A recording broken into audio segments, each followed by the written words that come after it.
What is going on, everybody? Welcome back to another episode of the J Area live stream here on a Monday night. Thank you guys again for joining me here tonight following an episode of Monday Night Raw. Quite the episode of Monday Night Raw. Obviously, we're following that of the Royal Rumble, which was a little bit of a divisive Royal Rumble event. I mean, some people were in favor of the winners and some people weren't. But the fact of the matter is, the road to WrestleMania has officially begun. Now, if you ask me, I'd like to think that the road to WrestleMania kind of began a little bit around Survivor Series, but we are now here on the journey that is Las Vegas, Nevada. WrestleMania 41, April 19th and April 20th. But an episode of Monday Night Raw, nonetheless, that really bears a lot of weight in terms of the stories that we're going to be telling here. CM Punk, obviously, was a heavy favorite. He was my pick to be the winner of the Royal Rumble. You didn't have an opportunity to see the predictions video, you would have known that I had chosen CM Punk as my personal victor for the matchup, but that wasn't the case. You see, a lot of people had him pegged as a winner, Roman Reigns as a winner. They even had John Cena as a winner, but none of that was to be. You see, rather than all that, it was a little bit of a surprise. Main event Jey Uso wins the Royal Rumble. We've talked about this during Saturday's post-Royal Rumble show. We talked about it on the J Area Wrestling Podcast, which is now available everywhere here on YouTube. But now, what I really wanted to talk about was the discourse, was the conversation that was being had following the event online, on the internet. A lot of people were kind of against that of Jey Uso winning the Royal Rumble. And as we're getting more people in the chat, we're going to shout out here to San Fran 5 and to Nacho Camacho here in the chat. Also, major thank you to Michael for subbing to the channel. Appreciate the support. Appreciate the love there, Michael. So thank you very much. But speaking about love and support, I mean, Jey Uso wasn't getting any love online.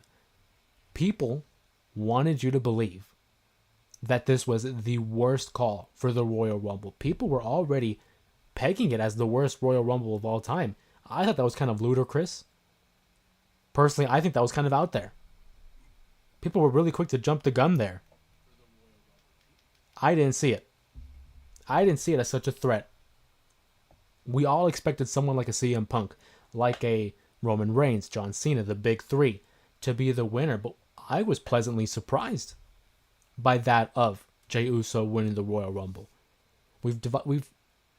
We've had so much time devoted to the rise of Jey Uso following the Bloodline saga, having him being excommunicated from the Bloodline. Rather, he left the group, really.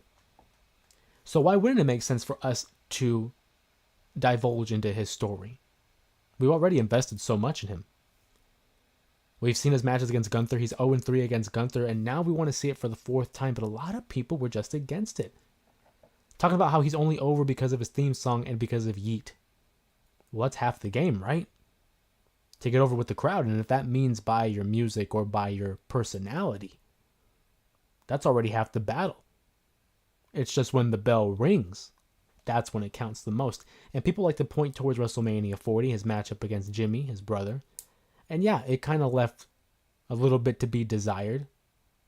Wasn't as good as we thought it was going to be.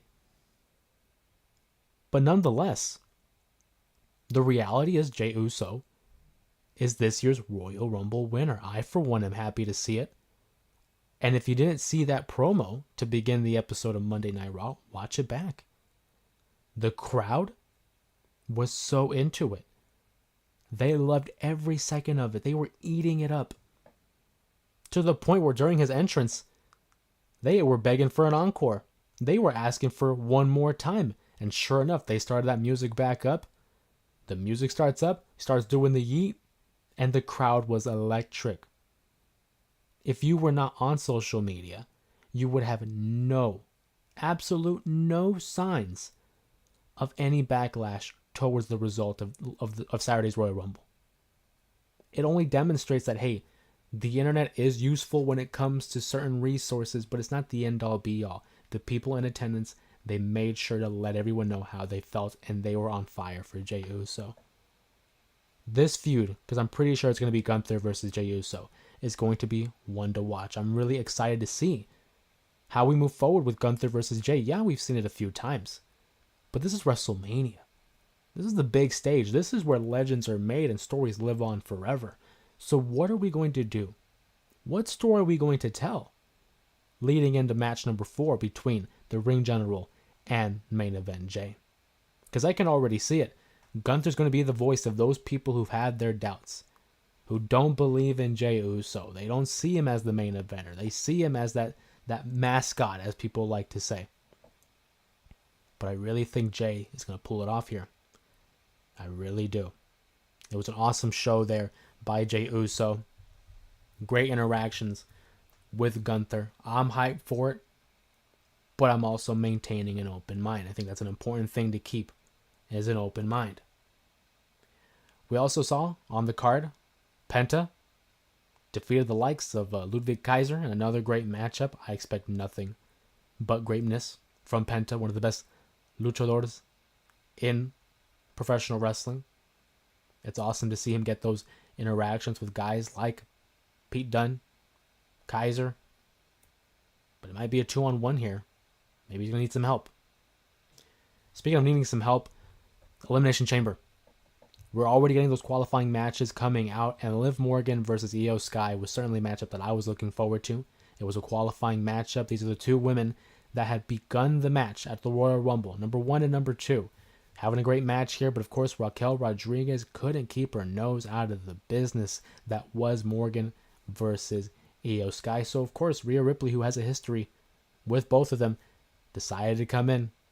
And unfortunately, she would lay her hands on the former world champion Liv Morgan and cost Io the matchup. And Io's dejected, man. I mean, what a year Io's had. Lost the title at WrestleMania 40. Drops it to Bayley. Doesn't win Money in the Bank. Doesn't win Queen of the Ring. Doesn't win the Royal Rumble. Doesn't win the IC title. It's tough. It's been a tough year for Io. I'm a big Io fan. You guys already know that. I've talked about it at great lengths, how much of a fan I am of Io Sky. And I hope we're looking at Io versus Rhea. They kind of hinted at it here during a backstage segment prior to the matchup. But I've always said it. Where there's smoke, there's fire. And they're not going to show that for no reason. We're going to see that match at some point. Will it be in Vegas? I hope so. I really do. Keep an eye out for that.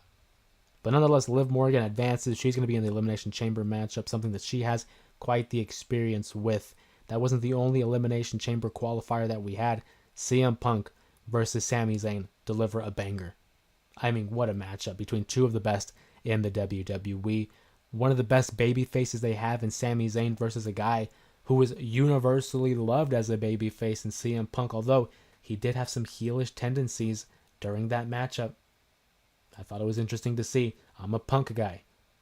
And to see him beat Sami, I think it was the right call. CM Punk is on the ride of his career. He's on the run of his life.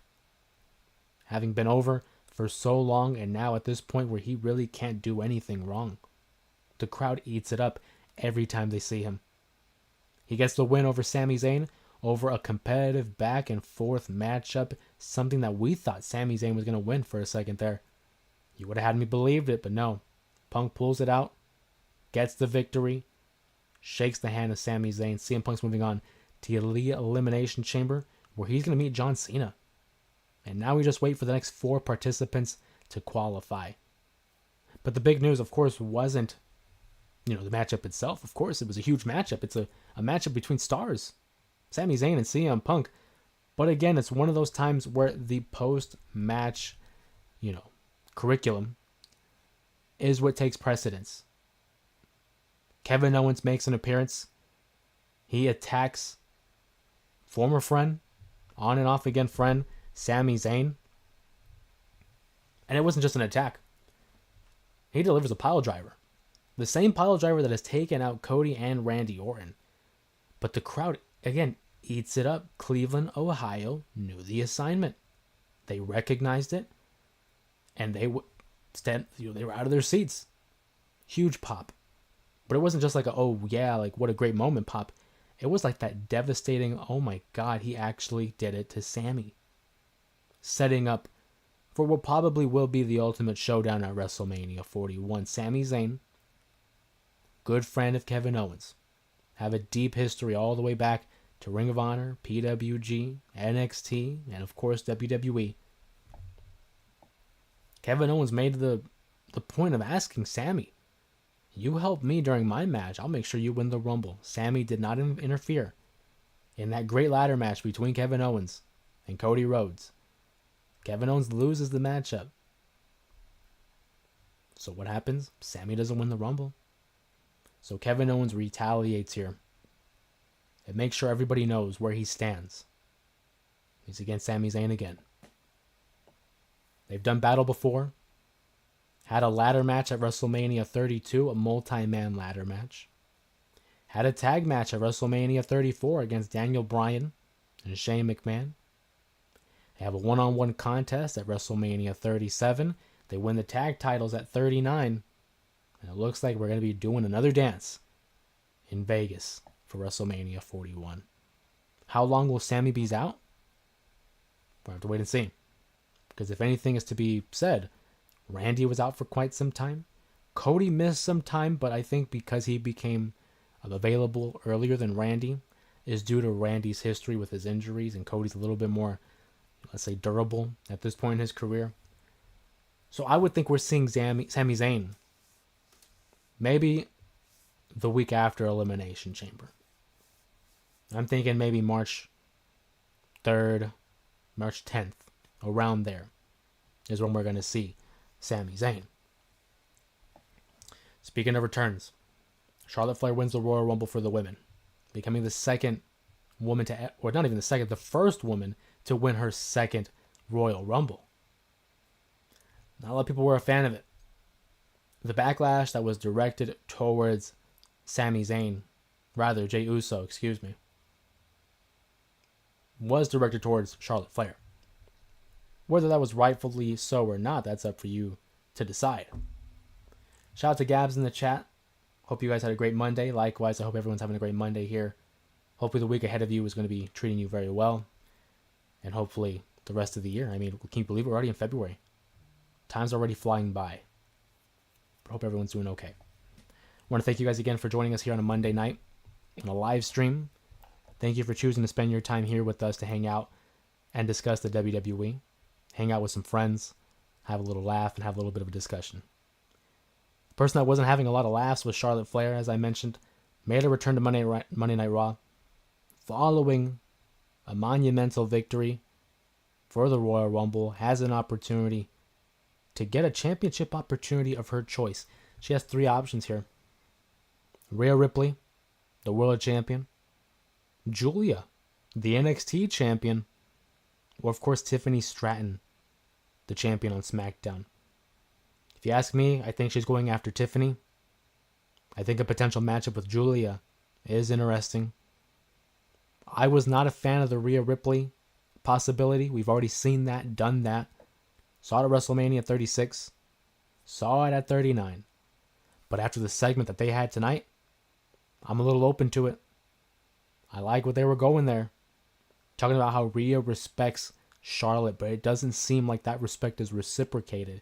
So she was begging Charlotte to choose her so that she can beat that respect into her. I'm telling you right now, I wasn't into it at first, but after that promo, I wouldn't be opposed. Salvia in the chat.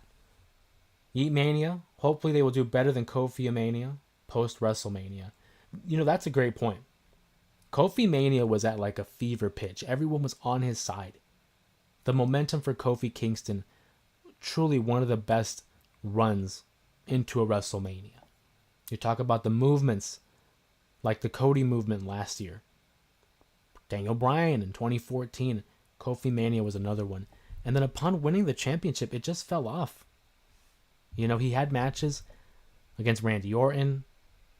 He had other matches against like Samoa Joe. I think he had one against Ziggler. But it wasn't until we saw Brock Lesnar return that he's, kind of got a little bit of intrigue, and then he drops it in 4 minutes. Dion, what's up, my friend? How you doing, brother? Appreciate to see you here on another live stream following a Monday Night Raw. DNWL, appreciate you stopping by as always. But yeah, hopefully they do something with Jey Uso. He has the momentum, certainly has the crowd support. I mean, the ovation that he received tonight probably will go unmatched. I still can't believe that there was so much backlash following his victory. I think, granted, yeah, because people wanted to see guys like John Cena, guys like Punk, even Roman. But after that, it's just so much vitriol thrown at Jey Uso, and it's like, for the last year and a half, been getting the best reactions, the best entrances, universally praised. And I mean, hey, if you saw my tweet, it's like what the Green Goblin says in the very first Spider-Man movie. In spite of everything you've done for them, eventually they will hate you. And it's a crazy fall to see. What's going on, Big Neff Network? Salute to you too, my friend. What's the topic tonight? We're just talking about Monday Night Raw and the fallout, what's going on. Monday Night Raw leading into WrestleMania as well. Today's going to be a little bit of a different live stream, having different type of segments here on tonight's stream. I wanted to open up with a discussion about Monday Night Raw, about leading into WrestleMania, but then also maybe react to some videos, some news-worthy videos that I would have lined up. We talked about in a previous stream sharing an excerpt of a different topic here.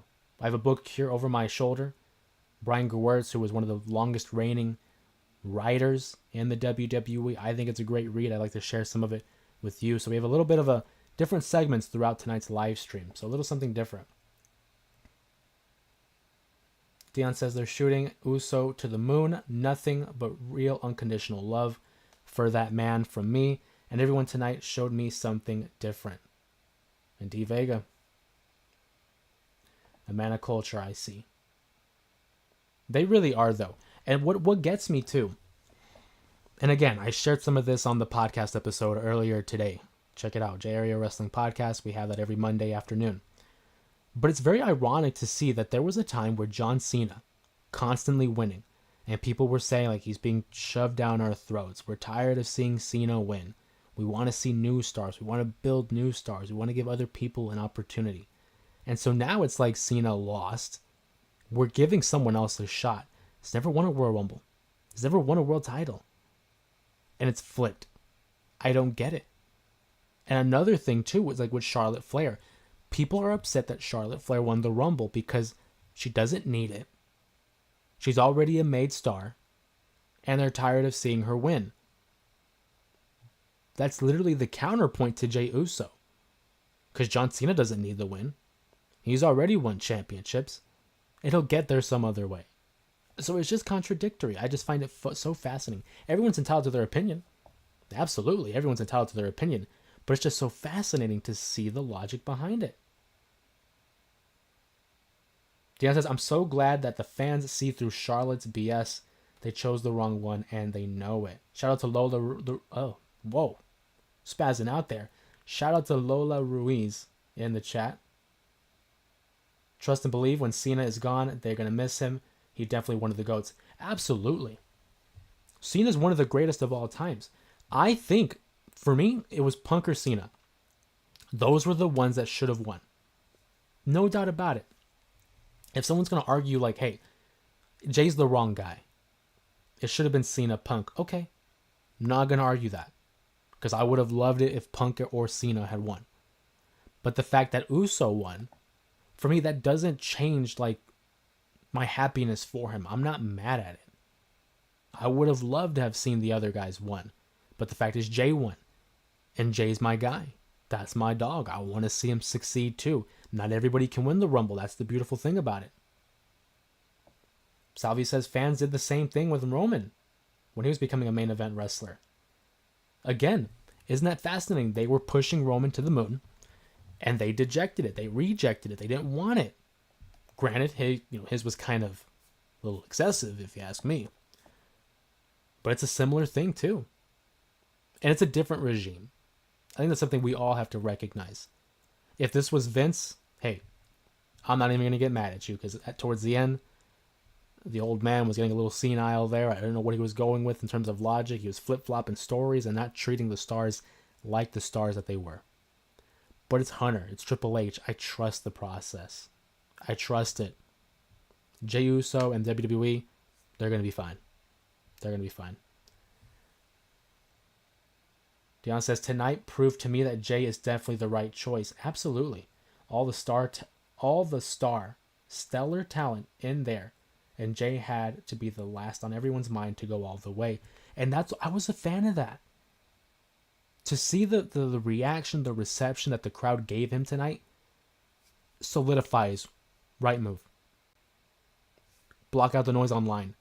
What are the people in the arena saying? Because Jey Uso getting the biggest pops. Loved by everybody. I mean, universally, online, whatever. The kids. I love Jey. And he's moving numbers in terms of merch. Business-wise, it makes sense. Even in storyline-wise, it makes sense. All the stellar talent, and Jey was the one to go. And that's what I love about the Rumble, because it was so stacked. I think this was one of the most stacked Rumbles of all time, up there with 92. And at the end of the day, who's the one that's going to be able to say that he won the most stacked Rumble? Jey Uso. Wrestling is at its best when you can't call the results. Because you watch it long enough, you kind of get the routine, you understand where we're going with the story. Jey Uso wasn't even in my top 5. I thought guys like, again, the big 3, Cena, Roman, Punk. I'm even thinking Seth Rollins has a shot. Sami Zayn there for a moment there had me convinced maybe he wins. Didn't think Jey. And they threw a curveball. And in the emotion that he had displayed during that opening segment, you can tell it meant a lot to get that reception from them. How can you hate it when someone is as real as it gets and they're shedding a tear in the ring? I mean, it's a beautiful thing. What do you think about the new episodes of the new Dark Side of the Ring coming out? I'm interested. I know they're doing one on Hell in a Cell. I'm guessing that's the Mick Foley one.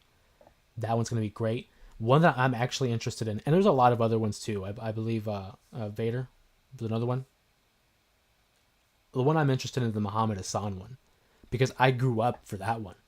I watched the Muhammad Hassan character and how divisive and controversial it was post 9/11. I've always been a fan of like those edgy storylines where we're kind of pushing the boundaries. Even as a kid, I was into it. So I'm curious to see how that story is being told. For those who don't know, I mean, Muhammad Hassan was a heel character that was introduced in 2004, obviously a few years post 9/11, and was depicted as a villainous version of like an Arab American, and made certain comments about the stereotypes that Americans were throwing their way, and it was very controversial. UPN had complaints about some of it, and then on top of that, he had this controversial segment with The Undertaker where he and a group of his followers abduct The Undertaker. They kind of use like it was like a piano wire or some kind of wiring to choke him out and lift him in a symbolic way and take him to the back, albeit there was a terrorist attack during that episode of Friday Night SmackDown. And SmackDown at that time was taped. They didn't adjust the taping. They didn't edit it. They left it as it is. And it led to the Muhammad Hassan character getting boot, getting cut. I think there's a lot of potential with that character. It's just maybe it wasn't the right time, and maybe it was a little bit too taboo for the general audience there. Dion says, I love the authenticity. That's why Io is the GOAT female wrestler. Great move by Triple H for the DQ by Rhea and Liv. It's on fire. Her character work. And Io is just too good. You couldn't put one. Yeah, no, that's the right call, I thought. You had to protect both. Liv Morgan having the best run of her career right now. Io, I mean, dude, I've been singing her praises for like ever. I love Io Sky all the way back to Io Shirai in NXT when I was first introduced to her. It protects both of them, but also I think it introduced a little bit of an intrigue between Rhea and Io. There's now maybe a little bit of dissension there. There was respect, Want to see where that goes. I think we still get Io versus Rhea. I still think that's on the table. Maybe. Because Adam Pearce, I think, is a reasonable guy. He sees that, hey, there was a DQ finish. I want to give you another opportunity to get in the chamber. We're just booking here. Hector, what's going on, my friend? Thank you for joining. Hector says, what up, guys? Did you think I was going to miss the live tonight? Of course not. Appreciate you, Hector, of course. One of the OGs, one of the early supporters of this live stream and of the channel. We appreciate every time you guys show up and show out for one of these, so thank you so much. Dan says, you were also right. My friend Sami got blindsided by Kevin Owens. Definitely going to push them to Mania. I feel like it looks like Kevin is mad Sami didn't play a role in the decision going in Kevin's favor. 100%. Because if I'm Kevin Owens, and you're a close friend of mine, we've won the tag team titles. Let's go recent history because these guys have a deep history. Kevin Owens, Sami Zayn won the tag team champions. Who they defeat? The Usos. They were two of the big, fighting forces trying to take down the bloodline. Kevin Owens helped get Sami Zayn out of that situation. What does Sami do? He helps out the bloodline, and Kevin Owens is like, hey, I get why you did it. But since you helped them, why didn't you help me? And Sami doesn't help him? Of course Kevin's going to feel a type of way about it. Does it justify the fact that he delivered a package pile driver, probably, putting Sami on the shelf for at least a month? Hey, that's his prerogative. But I'm so for a Kevin versus Sami matchup. Especially during this regime. They had a couple matches during the Vince era. But with Triple H, give those boys time. Give them enough time in the match to deliver. Big fan. The Royal Rumble, I thought was a good show. We talked about that on the post show on Saturday. Raw, I thought was solid. It helped move forward some storylines here as we approach the Elimination Chamber. Like I said, we have two of those matches already set. We have Liv Morgan in the women's, and in the men's, CM Punk and John Cena. So it makes me wonder, does Randy even play a part in Mania, or at least on the road to WrestleMania? It's a great question because, or maybe a great comment rather than a question. Because I thought for sure it was going to be Randy Orton versus Kevin Owens. It just made logical sense. But now Sami's introduced to it, so it's like, does he face Sami or Randy? You'd have me believe it was going to be Sami. Does Randy somehow get to Cody then? Because that's another possibility. Randy has had history with Cody this last year. You see the way he's eyeballing that championship. Does Randy somehow come back, get into the chamber, earn a shot against Cody at Mania? Or like you said, does he even play a part in Mania? Will we have to wait till after? This year's WrestleMania is just hard to predict. If you thought last year's was difficult with the whole pivot in terms of the main event scene, this might be a tough call as well. Dion says, I miss the old Punk. I know he aged a bit, and he is kind of barred from being his full self, but I'm pulling towards Rollins and guys like Drew, because now it's like they stepped in that Punk role. I mean, they're all great. They all have their greatness. I'm a big fan of all three. Seth, Drew, and Punk helped carry Monday Night Raw for the last year. Yeah, you can see the age. Natural, of course. But it doesn't take away from his greatness, I think. We have to appreciate him while we can. Just like Cena. Because maybe Punk is starting to wind down. But I do think Drew McIntyre had one of the best years of any wrestler last year. And Seth Rollins, as I mean, Seth Rollins, he's, the revolutionary, the visionary. Who do you think will induct Triple H into the Hall of Fame? Shawn. I think Shawn's a safe bet. They go way back. Of course, D-Generation X, close friends. They also help run the company right now. On top of that, when Triple H first started in the WWE, who did he ride with? Shawn Michaels. Who inducted Shawn? Triple H. I think it just makes perfect sense for it to be Shawn. Hey, Alex. What's going on? Thank you for joining the live stream here. Alex says, love those Netflix glitches. Raise the price for more glitches. Screw Netflix. I don't know if it was anybody else, but today was like the only issue I had with Netflix. All the other broadcasts have been fine, but I will say the glitches today kind of got excessive. It kind of takes you away from the action. You know, you're into it. You're invested in the matchup. You're invested in the story. And it's just when the feed starts coming in and out, it's just so deflating. Netflix got to work on that. Hopefully they can, fix that up because dude, I'm with you. And they're raising the prices, and that's the result we're getting. Come on, what are we doing? You're like a multi-billion-dollar company. What are we doing? Seth promo game tonight was Chef's Kiss. Oh man, Seth promo game.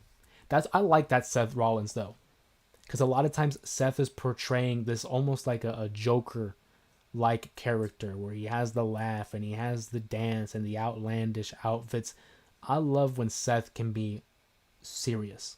That killer instinct, Seth Rollins, when he's fired up and he's passionate about what he's talking about and you believe every word he says. He really came off as a natural today. We talked about Punk. He talked about Roman. He talked about Jey Uso. He was speaking candidly.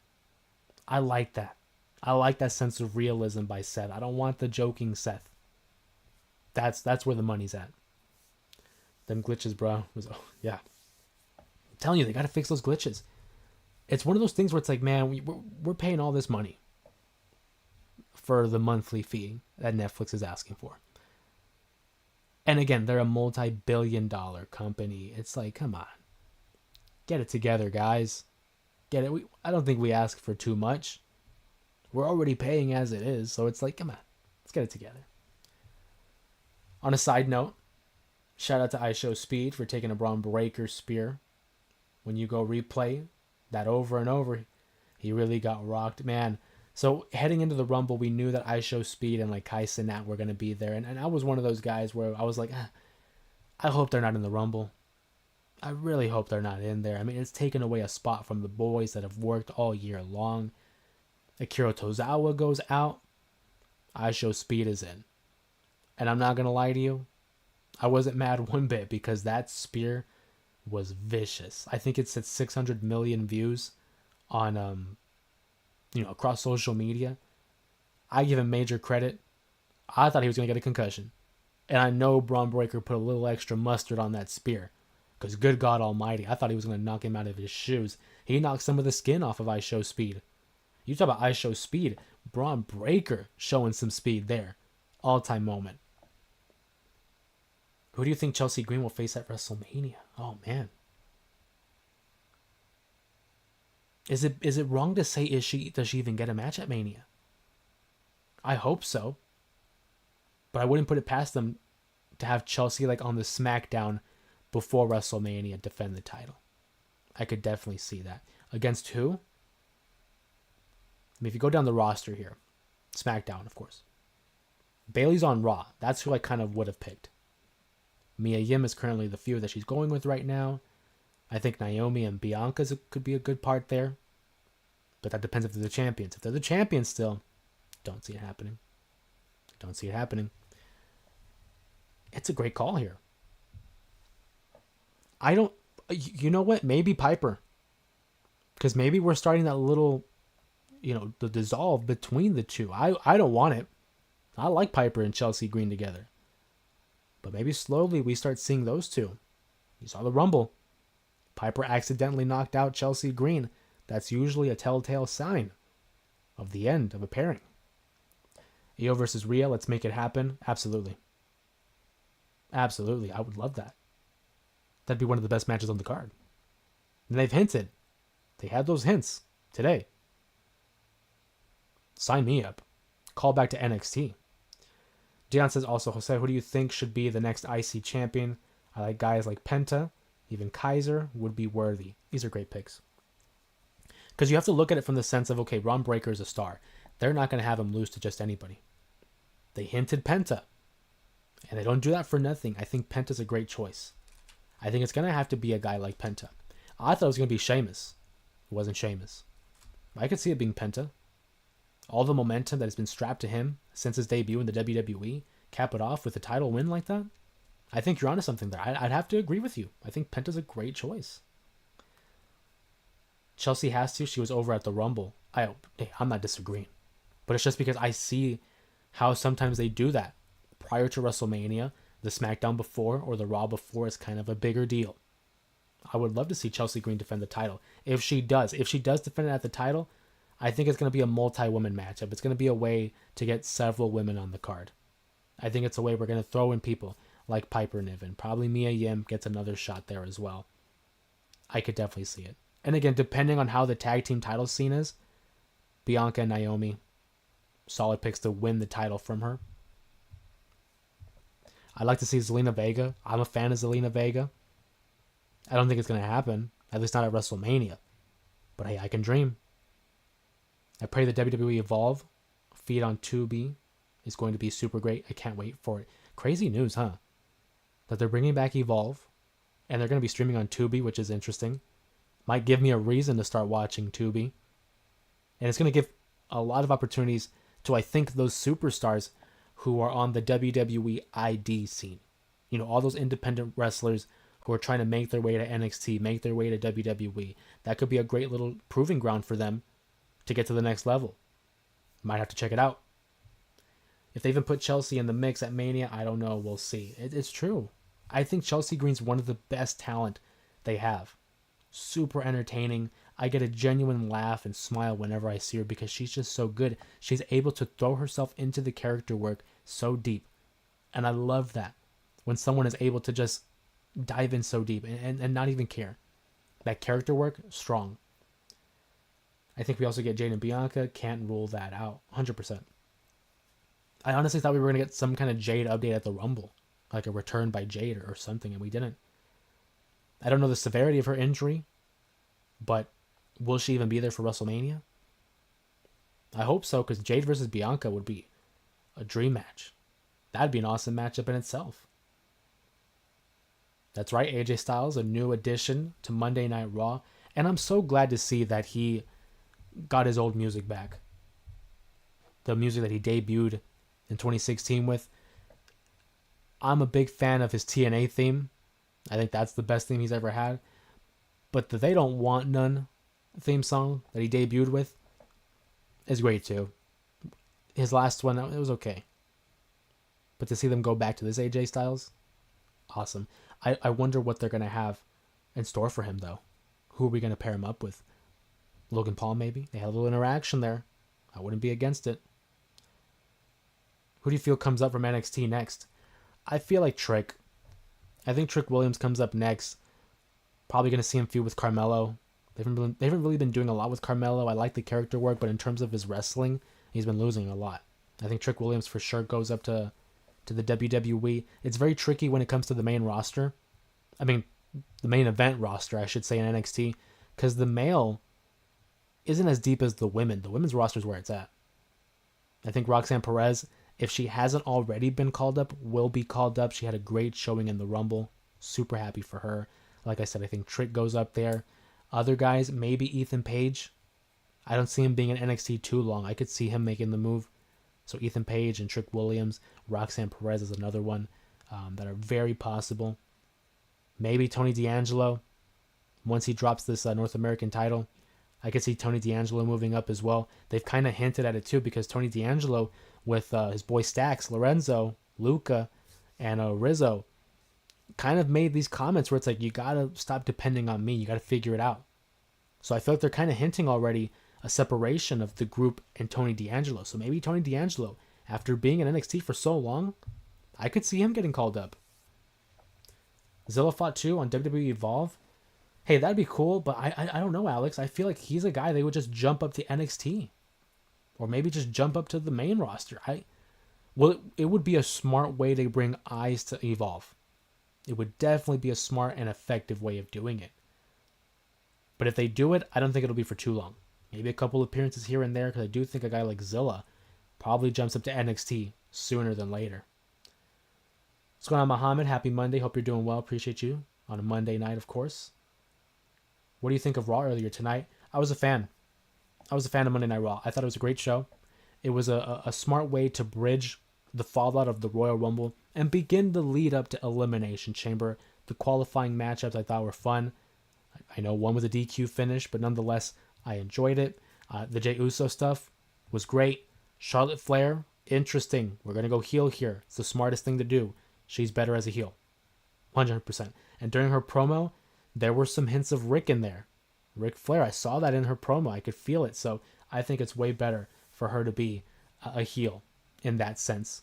Also, I don't know if you guys heard the news, but apparently Andrade and Charlotte Flair getting a divorce. I don't really talk about people's personal lives like that because, I mean, hey, that's their business. But it is newsworthy. It is noteworthy.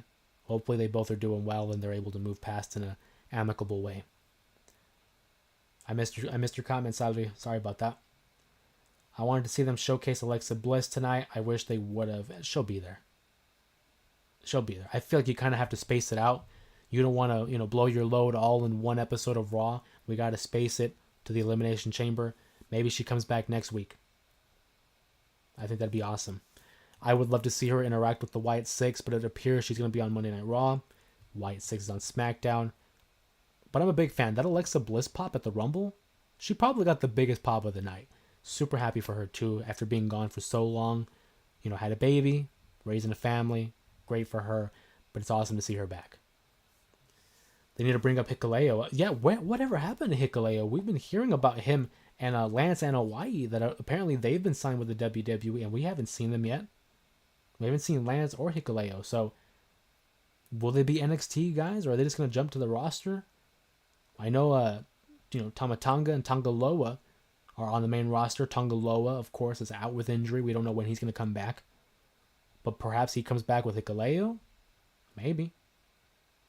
That damn family just doesn't stop, huh? That bloodline family just continues to grow. It's ridiculous.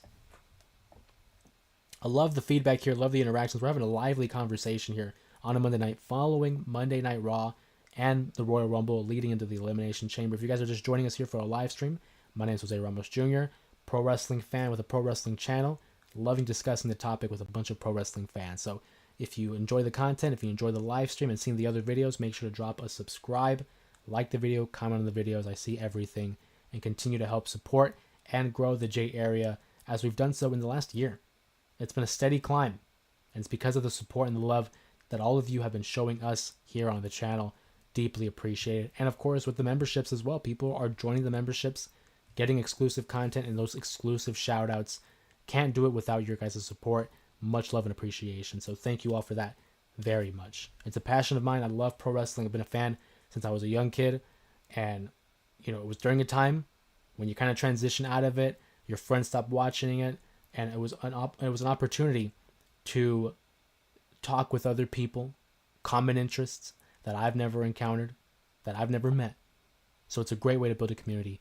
And we have a special one here. Everyone's been so kind, so accommodating, and very respectful. And I love that about that. You guys have been awesome, making this the place to be on our live streams. Shout out to Tony Aguilar. Says a new sub here. We love it. Welcome to the family. Welcome to the J area. We love it. Go ahead, and if you're new to the stream, make sure to drop some of your favorite pro wrestlers. Who are some pro wrestlers that got you into pro wrestling? Who did it for you? Or what was a storyline that brought you into the business and that you were just enamored with? I'd love to hear from you guys. I've shared my favorites. For those who don't know, hey, I would love to share them again, but I'd love to hear from you guys in the chat, some of your favorites and who were the ones that brought you to pro wrestling. Dion says, do you think Cena wins the chamber? I don't think so. I mean, what I think they're going to be doing with John Cena, and I think you're on the money here, my friend, is it's going to be that trials that he's going to have to fight through. Doesn't win the Rumble, doesn't win the chamber, and he has to fight. He has to keep fighting to get that set number 17, if he even gets number 17. But I am with you. I don't think he gets the chamber win. I think it's going to be someone else. How you doing? How you doing, Alex? Appreciate the sub. Thank you so much for joining the J area. We got our little notifications here on the live stream. Little feature we were able to come up with. Shout out to Sanford 5, by the way. How you doing, Alex? Thank you for joining as the sub. But I don't think he gets the win. I do not think he gets the win. Would I love it? Yeah, I'm a fan of Cena. I've been always a fan of Cena. There was a rough period there where, Super Cena was kind of overdoing it. But nonetheless, I mean, dude, he's awesome. Don't think he gets the win, though. Salvi, they need to do better with entrance music. Facts. Because it's been a few years now that we don't recognize who's the song that it belongs to. until we see them come out, unfortunately, at the Rumble or present shows. You hit the money on the head. Or the, whoa. You're right on the money, and you hit the nail on the head. How you doing? I combined two of those for a second there, but I think you're on the money. You're right on the money. There were times I'm watching the Rumble, and I'm a devoted fan. I'm watching Raw. I'm watching SmackDown. I'm watching NXT. And there's a second there where I have to process it, and I'm like, who? And I see, oh, okay, Jada Parker got new music. Or, oh, okay, Finn Balor got new music, which, by the way, that Judgment Day song is not it. Is not it. I'm at the point where I think they got to break up the Judgment Day. I'm over it. But you're right on the money. So whenever Def Rebel is done with their contract, they got to get someone new for the music. Jim Johnston, one of the greatest of all time, had distinct music for literally everyone, to where you heard the opening second, you knew who it was. And music, as you can see with Jey Uso and Cody Rhodes, it goes a long way in making a star.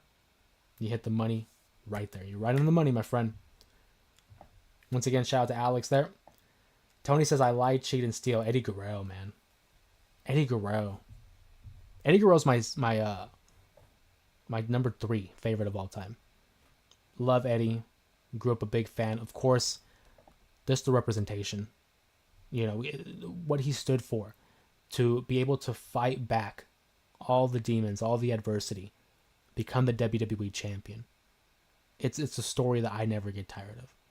I get chills when I hear that promo that he had against Brock Lesnar, talking about his addictions leading up to No Way Out 2004. Phenomenal wrestler. A phenomenal character as well. Whether it was a good guy or a bad guy, Eddie could do it all.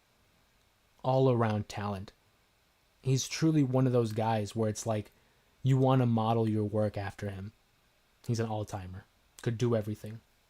I love Eddie, and I miss him every day, because in pro wrestling, it's very rare for you to gravitate towards someone so deeply. And Eddie Guerrero was that for me and was that for my family. And I remember, the news when it came out that he had passed. And I was at that age, I was like 8 years old, where I was kind of in the know of like, okay, this show's scripted. And it was a big wake-up call where it's like, oh my God, yeah, like these are real people. And to know that he was gone, it never gets easier. Even though we don't know him personally, speaking as someone that has lost someone personally, it never gets easier. And that's just a level of impact that he had on everybody. One of the all-time greats. Dion shares their Mount Rushmore: Shawn Michaels, Taker, Cena, and Stone Cold. That's right. We spoke about our Mount Rushmores in the last live stream, and I think that's solid. Shawn, Taker, Cena, Stone Cold. How can you argue that? That's a great list. All-time greats. I mean, I look at the Rich Eisen show, who, for people who don't know, he's a commentator for the NFL. He's actually one of my inspirations. What Rich Eisen is for football, I'd love to be that for wrestling. And he talks about what makes a Hall of Famer. And the fact is, it's can you tell the story of the sport without this person? If you can't tell it without them, then you know how great they are. And those 4 individuals left a huge mark on the business. Phenomenal list. Alex says Cena heel to win 17. Hey, we haven't seen Cena as a heel in like 20 plus years. I don't think we see it. I think that ship has sailed. But I wouldn't be opposed to it. WWE, please give us a world where Dirty Dom and Logan Paul are both carrying the strap. I don't know about Logan Paul. Maybe in time, because he's not bad. He's actually really good. But Dirty Dom as a champion, as a world champion, sign me up. I mean, hey. Alex says Gino Hernandez got me into wrestling. He was very ahead of his time. Deep cut. Very deep cut with Gino Hernandez. Shout out to Alex. Because you see a lot of people choose the bigger names. Deep cut with Gino Hernandez. Taken too soon. Who do you think would do great portraying Eddie Guerrero in a modern day biopic movie about him? I've always said I think Pedro Pascal. I think Pedro Pascal, who's known for his work in The Last of Us, The Mandalorian, I think he would be really good as Eddie Guerrero. I've seen some people throw out the suggestion of Diego Luna. I could see that as well. But I think Pedro Pascal would be great as Eddie. Diego Luna probably could be Eddie, but I could see him as Chavo too. And I think that's the next movie that they should make. I was a fan of the Von Erich film, The Iron Claw. I thought that was a very entertaining and well shot and well written movie. Very sad movie, but nonetheless a great film. And a story about Eddie Guerrero and maybe just the Guerrero family would be awesome. You could tell the Guerrero story very similar to how they did like Bohemian Rhapsody, where it was the story about Queen, but it was very much Freddie Mercury. I think you could do the same thing with the Guerreros. But I would love to see an Eddie Guerrero film. And like I said, Pedro Pascal, I think would probably be the best to portray him, rather. Awesome question there, Salvi. I'm curious to hear you guys, if you guys agree, or is there someone else I'm missing? Because there's plenty of actors out there who I'm sure are capable. And it's not necessarily that they have to look exactly like him, but can they capture that essence? Can they capture the heart of Eddie Guerrero? I think Pedro can do both. I think he can act in terms of the spirit, but also, he has a little bit of a resemblance. So that's awesome. That's awesome. Who could be as China in the movie? Wow. I feel like they're going to have to go with someone in the business. And you know who I think it could be? I recently listened to an interview of hers with Jim Cornette. You need someone with the size. Maybe Camille? Last seen in AEW? In the movie A Queen of the Ring?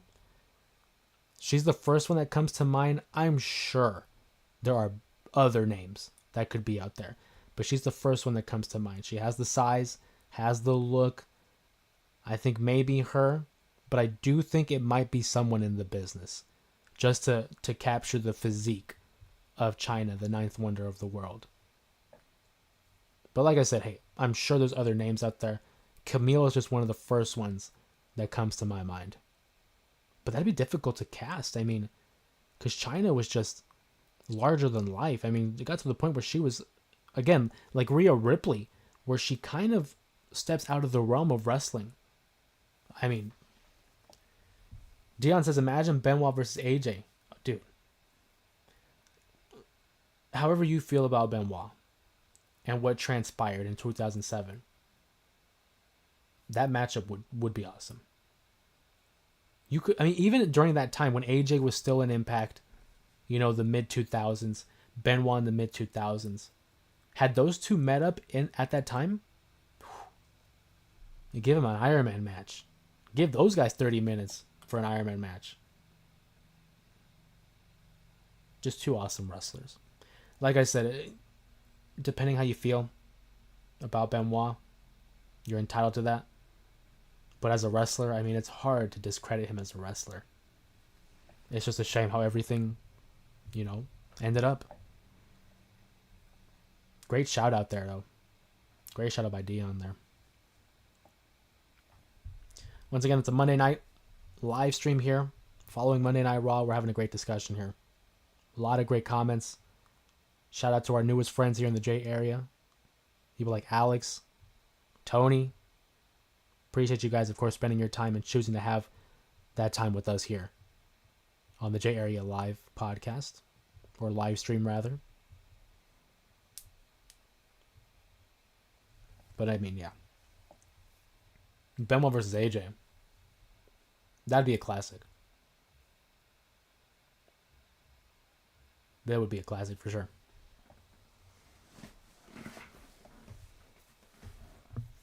So we're at this point in the live stream. Had our discussion. How long have we been going?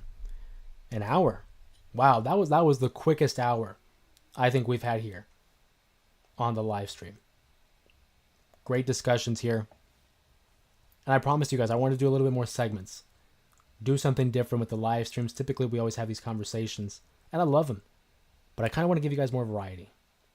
Dion says here, I think Logan is is a given who fills the other 3 slots for Elimination Chamber.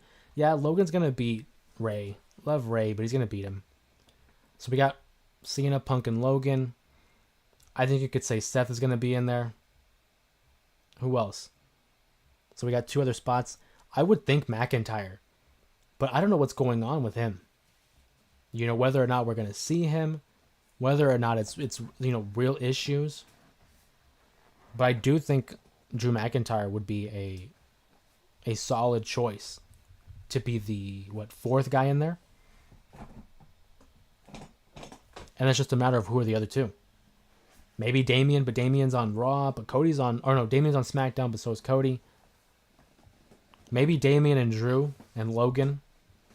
And so that leaves us with one more spot. So I don't know. Salvi says, I always wanted AJ versus Michaels. Yeah. And they almost did it. They said in 2017. There was rumors that might have happened, but Michaels shot it down. And again, it's one of those things, too, where it's like, man, if it was a different universe, AJ in TNA and Shawn in WWE, that mid-2000s, match those 2 guys up, would have been a classic. Does SmackDown has its own chamber matchup? No, because from my understanding, it's looking like Gunther's going to be the champion that Jay chooses. So that's going to open up a chamber matchup to face Cody. And, I mean, Punk is a Raw guy. Cena's unaffiliated. Logan's a Raw guy. So it would just make more sense that whoever wins this chamber is just going to fight Cody. Kind of like last year, where whoever won the Rumble was going to fight Seth. And it had a bunch of SmackDown guys on there. So it's going to be one for the men, one for the women, and it's basically just going to be for the opportunity to face the champion that wasn't selected. And if you ask me, I think Cody is going to be the target for the men's chamber, and I think Rhea is going to be the target for the women's chamber matchup. Because I think Charlotte's going after Tiffany. I think so.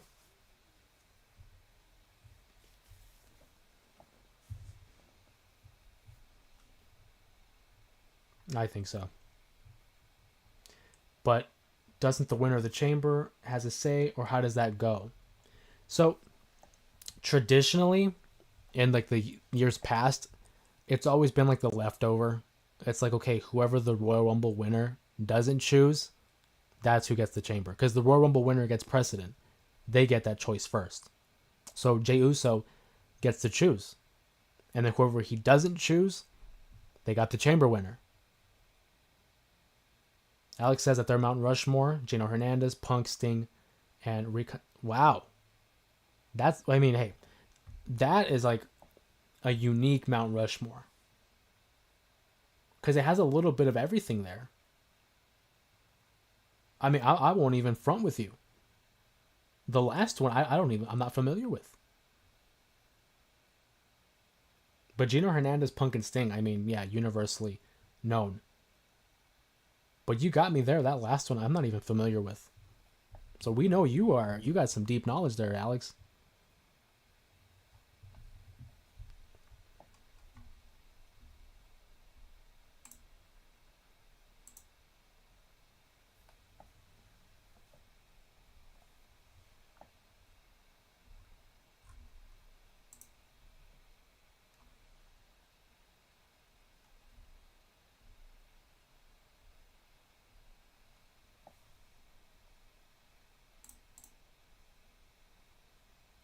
Dion says, remember back when they made Chris Benoit WrestleMania 20, a triple threat match in which he won?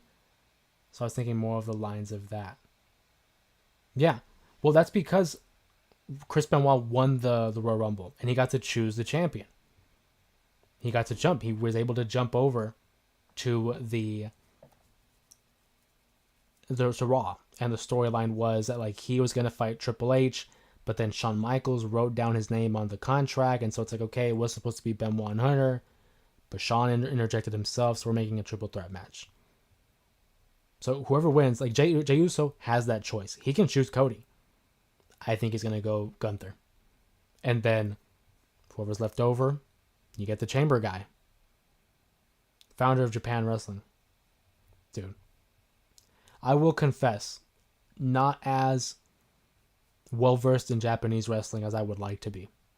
And that's the point of this channel. It's a way for all of us to be intertwined and kind of educate one another.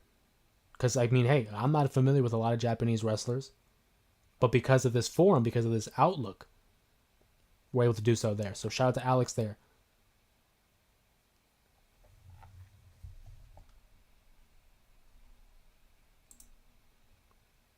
The father. I'm not even going to pretend like I can read that, because I know I'm going to end up butchering it. But hey, that's awesome. You learn something new every day, and I appreciate that.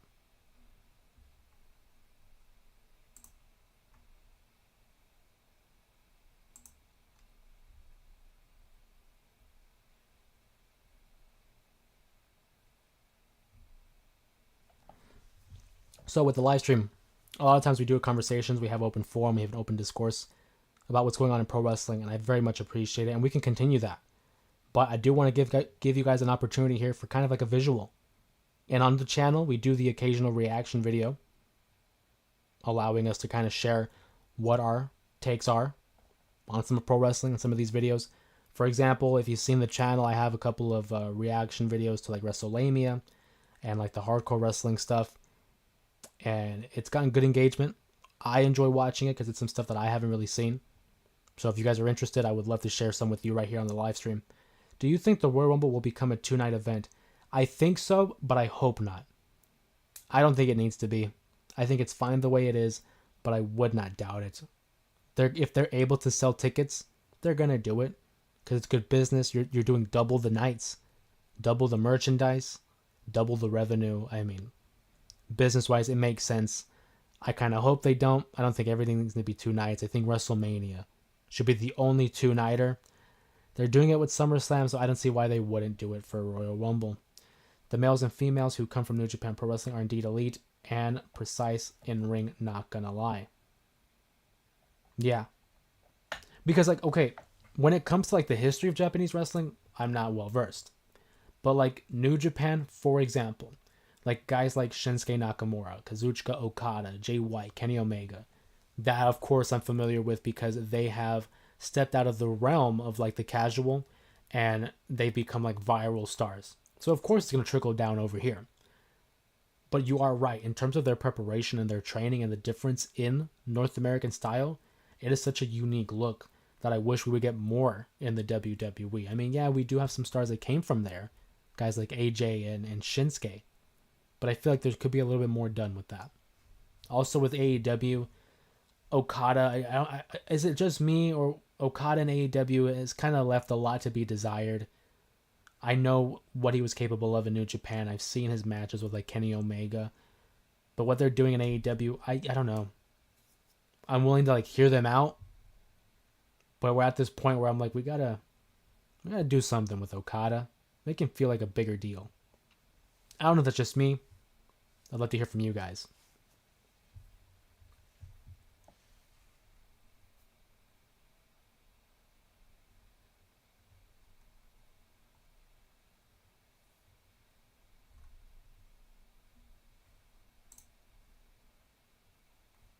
But that was a good question. Shout out to Sally for the question about the 2-nighter. So I think it's going to happen. For better or for worse, I think it's going to end up happening. Finn Balor wrestled there, and so did Ricochet before.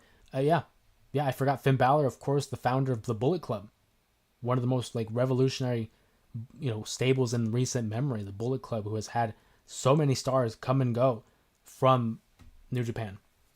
Ricochet as well. His matches against Will Ospreay, well documented as well.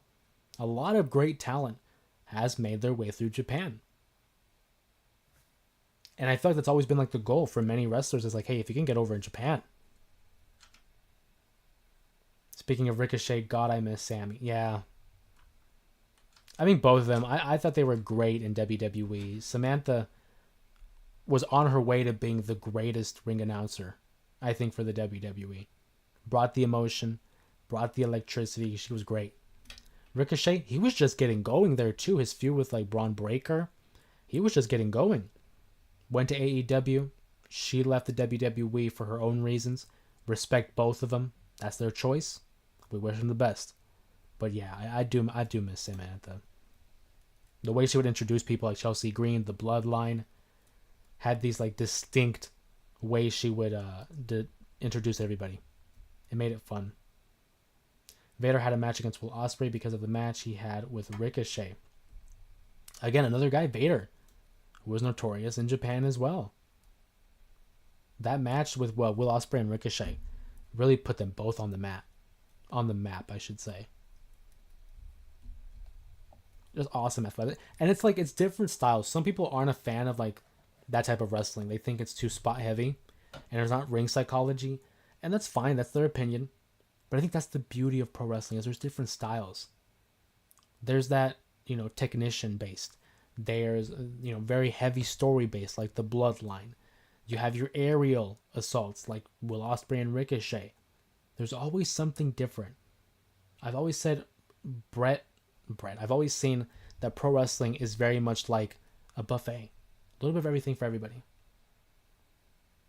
Everyone wish Deanna a great night. Hey, good night, buddy. All love. Appreciate you for joining us here on the chat and joining us here on the live stream. Hope to see you again on another live stream. The next time we're going to go live is going to be Thursday. Thursday, we have a poll out, by the way, for those who are new. We will put up a poll every weekend for the discussion on a Thursday night. It's basically like a dark side episode. We're going to talk about some of the nitty gritty of pro wrestling. So I hope to see you on Thursday as well.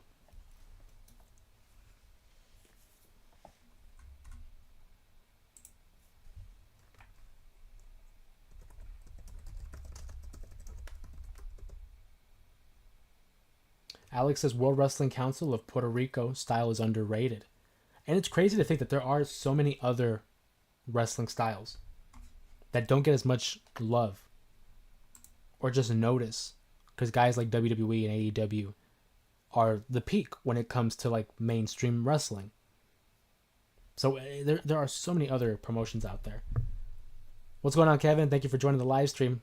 Was wondering where you were, buddy, but hey, I'm glad you're here with us right now. We're talking about pro wrestling, as always, on a Monday night. Doing something a little bit different here. But we're glad that you made it. I'm glad you're here on the live stream. Hope everyone's doing good. Kevin says, I've been trying to keep up with the live streams, but life has been kicking my ass. This is the only thing that makes me smile. Kevin, we appreciate you. A super sticker there by Dion. Appreciate you. Thank you so much for that. That's awesome, man. Hey, it warms my heart to see that. Thank you so much. Appreciate it. All the love to Dion there. Hope to see you again on another live stream. You've been a great addition to the family, and I love it. Love and appreciate you. That's awesome. Kevin says you always make my day a 10 out of 10. Hey, that's a blessing to hear, man. Like, all I'm doing here is talking about the thing that makes me happy. Yeah. Is talking about the thing that makes me happy. And it's brought me so much joy to talk about pro wrestling with you guys as a way to have like an outlet to discuss with you guys. So to see that from you, that warms my heart. I'm glad I was able to put a smile on someone's face, and I'm touched. I really am. So I appreciate it, Kevin. It's always great seeing you here in the live stream as well. Seeing familiar faces like you, awesome. Alex, a lot of LWO came from, yeah. I mean, it makes sense too. Puerto Rico, a lot of Hispanics there as well.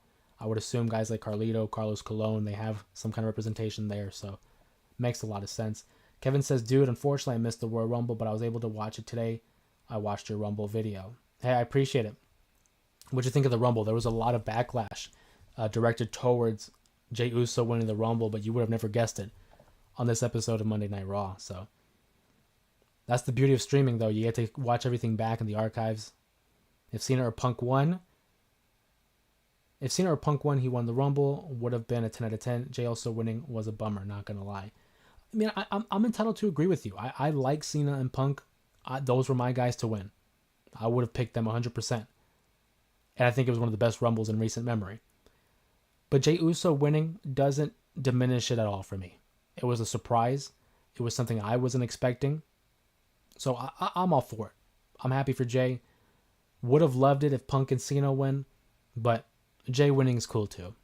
I'm happy for him. He's had a great rise, in terms of his character, in terms of the family, in terms of the I saw family in the chat. And in terms of the rise, in terms of his reaction with the crowd, happy for him.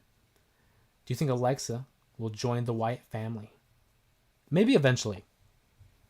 Maybe eventually. I don't know if she does it now, because apparently she's going to be joining Raw.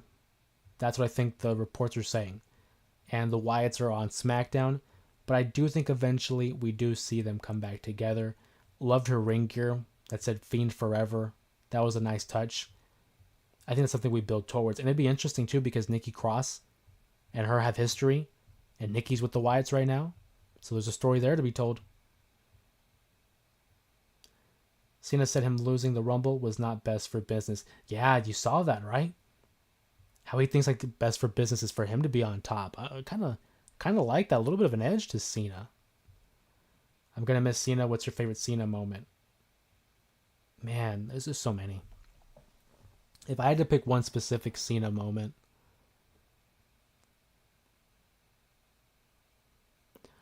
it was very early on. One of my favorite Cena moments, though, was Judgment Day 2005, where he beat JBL in the I Quit match. He was a bloody mess. I thought it was an awesome I Quit match, and maybe that's just me looking through the lens of nostalgia.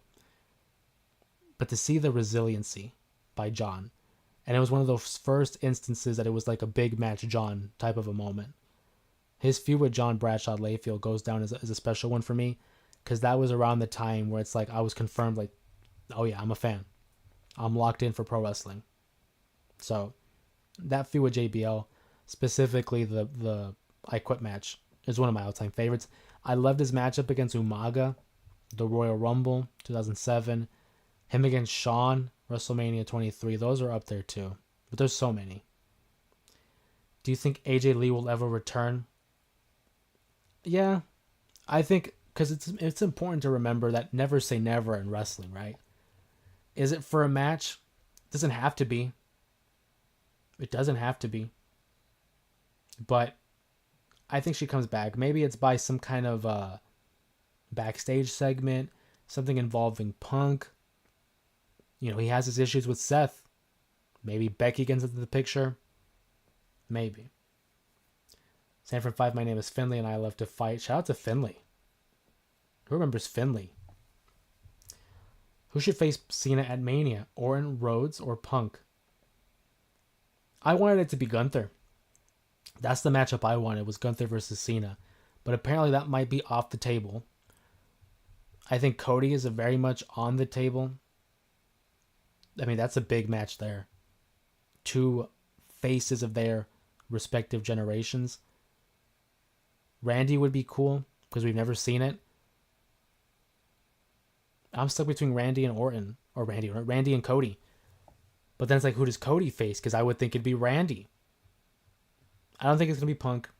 I think Punk is going up against either Seth or Roman. Maybe both. Triple threat. Savi says, what's your favorite movie John Cena was in? Recently, I liked him in Ricky Stenicki. I actually liked Ricky Stenicki. I thought that was funny. I thought, oh my god, it's going to kill me. I don't know if it's called Lottery, but there was a movie he was with Aquafina, and he was like protecting her because she had won the lottery. I thought that one was cool. Jackpot. It was something like that. It's going to kill me that I don't remember the name. But the movie with Aquafina, I thought was funny. I liked the stuff in Peacemaker. Suicide Squad, I thought was great. But my favorite for him...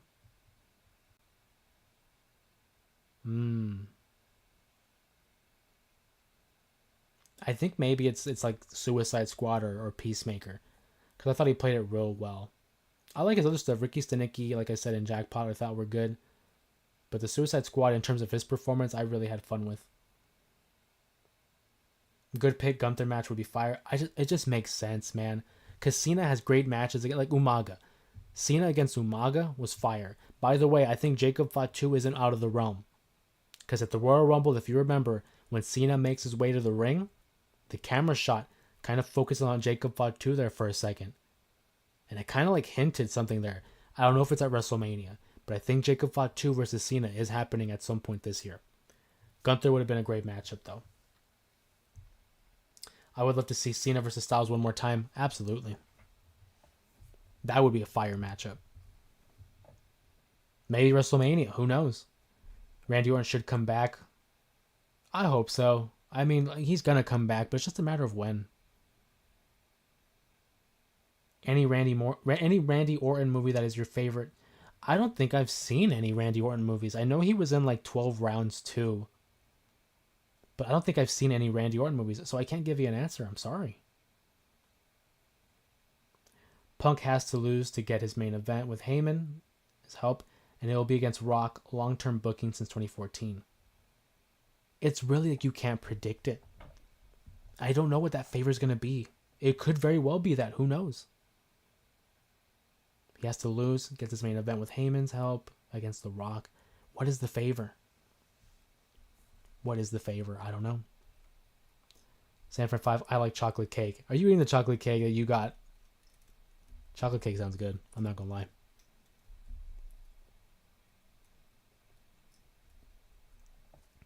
Awesome live stream here so far, guys. A lot of great participation, great comments, great questions.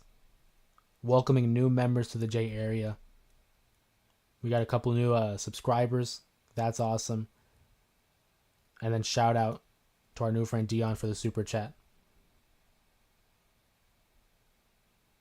The favor is to bring back the WWE ice cream. Oh my god. I always wanted those ice cream bars. I never tried them. Would have loved it. So I'm a big fan of ice cream.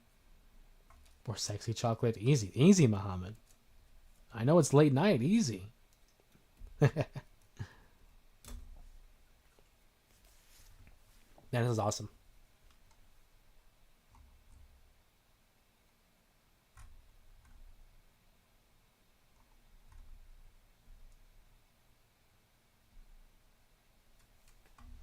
I'm going to throw a poll in the chat here.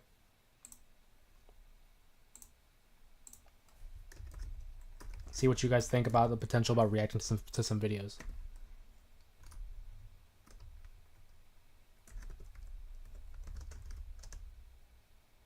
Sanford 5, I don't even know if that's PG.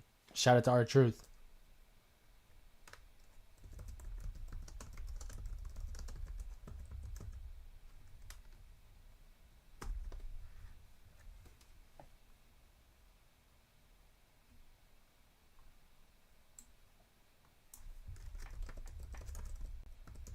Shoot, Muhammad. Go for your question. What's up?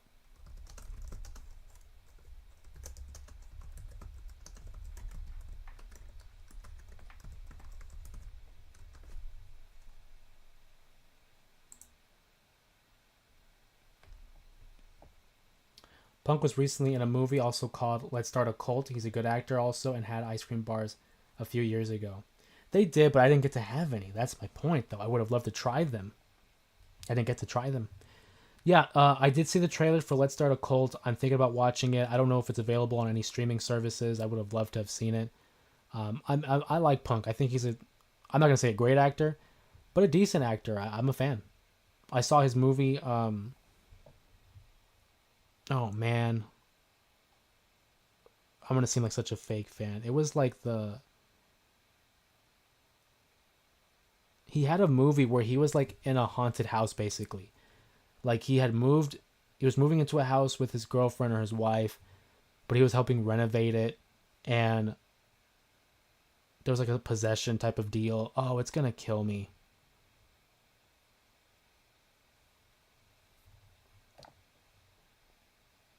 It's something house. I sound like a fake fan at this point, but it was a long time ago, dude. Like maybe 5+ years. How can I email the WWE about my complaint? I have a peacock. The girl on the third floor. That's what it's called.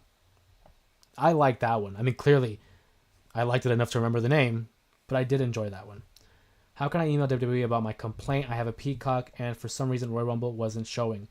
That's because the WWE is only showing Peacock or showing WWE content on Peacock in North America. Everything's moved to Netflix. If you're outside of North America, you're only going to find WWE on Netflix. For Peacock, that's only for North America, I'm afraid.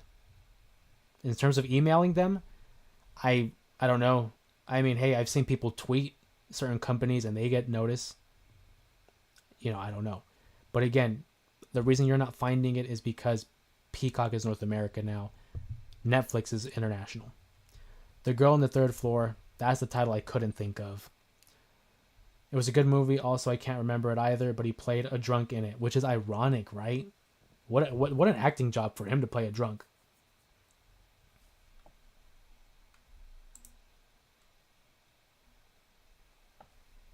But I enjoyed that. I'm trying to think. I liked him in Heels. I hope you guys have seen that. It's now available on Netflix. Heels, the wrestling show by Stephen Amell. Well, I don't know why I said it like that. Stephen Amell, where it's a, two brothers that run a promotion left by their dad. Yeah, Heels. I really enjoyed that show. Netflix gives you the option to like, hey, did you like what you watch? Give it a thumbs up. I'll be honest with you, I never do that for Netflix, but for that show, I made sure to like it, give it a review, love it, whatever, because I want them to bring it back for season 3. I was a big fan of Heels. Yes, Ricky Rabies, his character in the show. AJ Lee's in it too. AJ Lee's in it. I thoroughly enjoyed it. I thought it was a good show. I hope they bring it back for season 3, because apparently it was like one of those deals where if it received enough acclaim and enough attention and a good amount of publicity and just overall, good reaction from the audience, then they'll bring it back. I hope they do, because I do enjoy that show. And especially the way it ends. I'm not going to spoil it for people who haven't seen it, but the ending of season 2 is ridiculous. So I don't want to spoil it for anybody. But if you're a fan of pro wrestling, hey, check out Heels on Netflix. Really good show. I thoroughly recommend it. You will not be disappointed. Other CM Punk projects, those are the first ones that come to mind. Now with WWE on Netflix, I wish they bring back Glow to Netflix.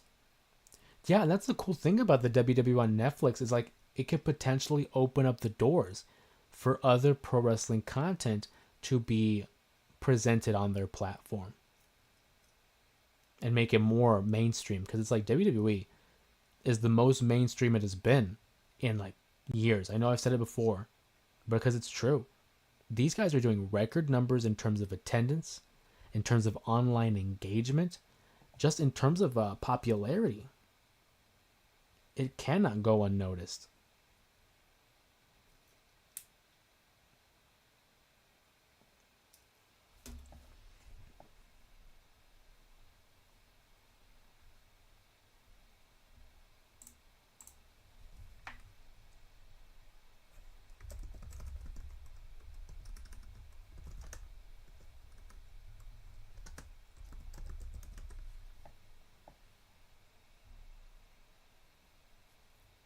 I have the poll up here, and we're getting a good amount of people. 14 votes so far. 15 votes so far. And 80% are saying to do a live reaction video. Alexander, what's going on? Welcome to the chat. This sort of confirms that Sami Zayn isn't turning heel for the time being. You're right. Because there was a time there where I feel like they were kind of hinting it. Karrion Kross, who, by the way, I'm becoming more and more of a Karrion Kross fan as we go. Loved his work in NXT. Since the main roster, I like him, but it's like it wasn't as invested. This last year, Karrion Kross has popped up on the radar for me, for sure. Seeing him with a guy like Sami Zayn tells me, hey, we're getting closer to that main event scene for Karrion Kross potentially. I do think that Sami Zayn is not turning heel. Like you mentioned, Alexander, that's a great point because of the Kevin Owens stuff. So, I don't think he should be a heel. I think he's way better as a babyface. So I'm glad. You and I are on the same page here.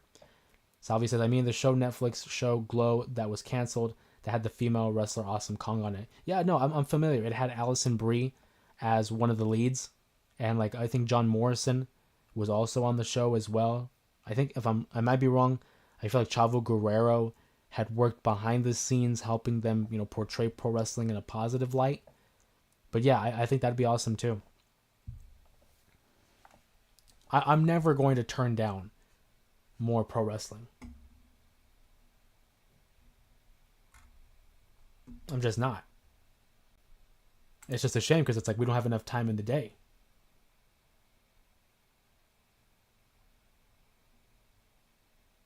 Drake Bell.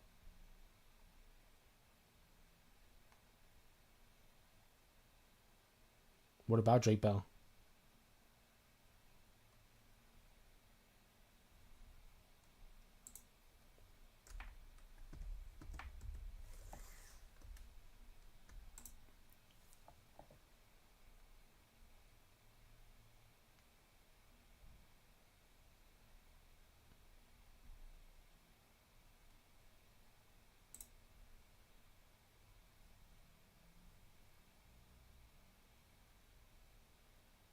Kevin Owens' suit.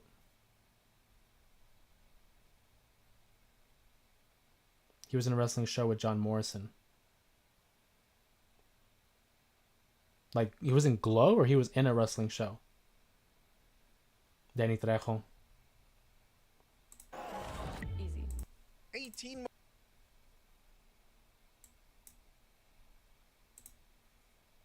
I'm going to throw up a video here just because I'm curious to see. It's another WrestleMania. So if you're just joining us here on the live stream, my name is Jose Ramos Jr. This is a pro wrestling channel for pro wrestling fans by a pro wrestling fan. We talk about pro wrestling. Of course, it's in the name, J Area Wrestling. And we're going to be doing a live reaction to one of WrestleMania's videos recently uploaded following the Royal Rumble event. It's the title, These Moments Were Not Supposed to Happen at the Royal Rumble 2025.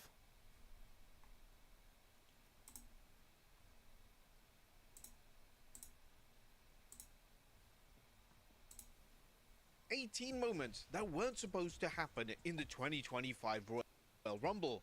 Be sure to subscribe and hit that notification bell for daily wrestling videos and follow us on Facebook for exclusive lists. Also check out our new videos on WrestleMania XL.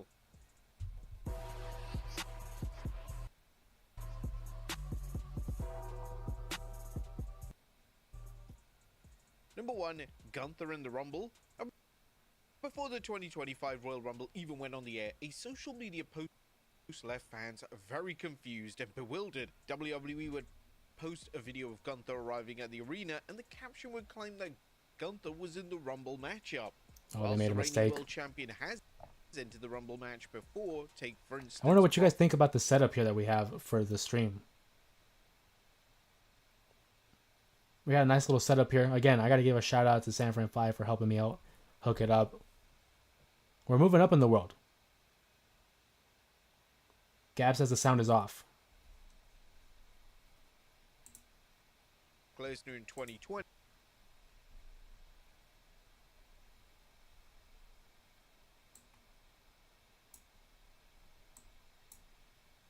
Royal Rumble even went on the air. A social media post left fans very confused and bewildered. WWE would post a video of Gunther arriving at the arena, and the caption would claim that Gunther was in the Rumble matchup. Whilst the reigning world champion has entered the Rumble match before, take for instance Brock Lesnar in 2020, it's not the best connection right now with the video. I don't know what's going on there. I'm thinking maybe it's because it's a late stream. A lot of times the connection isn't the best. So hey, we're live, yeah, and I'm seeing here on the screen here the connection's kind of becoming poor. I think it's because it's just too much going on for the stream. So, you know what? We gave it a try. We'll try maybe another time, because for some reason I think the later it goes, the connection kind of cuts in and out.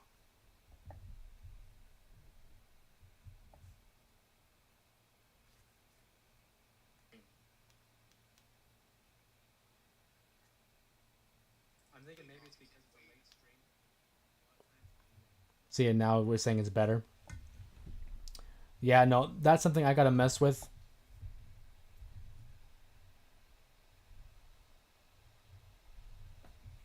But it's all good. If anything, that's why I want to try something a little bit different for the stream. But it's okay, because I enjoy having this engagement and talking with you guys. And so now to see, hey, we gave it a shot. I'll work on it. It might be the frames per second here. But even then, we always upload those reaction videos here and there. So Salvi, what's one match now two present wrestlers can sit down and rewatch and comment on? Hold on, wait a minute. What's one match now two present wrestlers can sit down and rewatch? Oh, that's a good question. Okay. I'm trying to think like, okay, I want it to be John. Because John Cena's doing his farewell tour. So what about if John Cena, and I'm biased, I mean, come on, but what if he sat down with Shawn Michaels?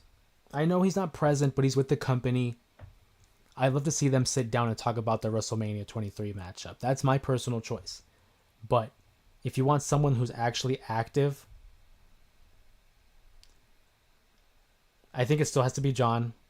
Him and Punk. How did I not think of that? If CM Punk and John Cena sat down to rewatch and comment on their Money in the Bank, that'd be cool. Because that was an electric crowd.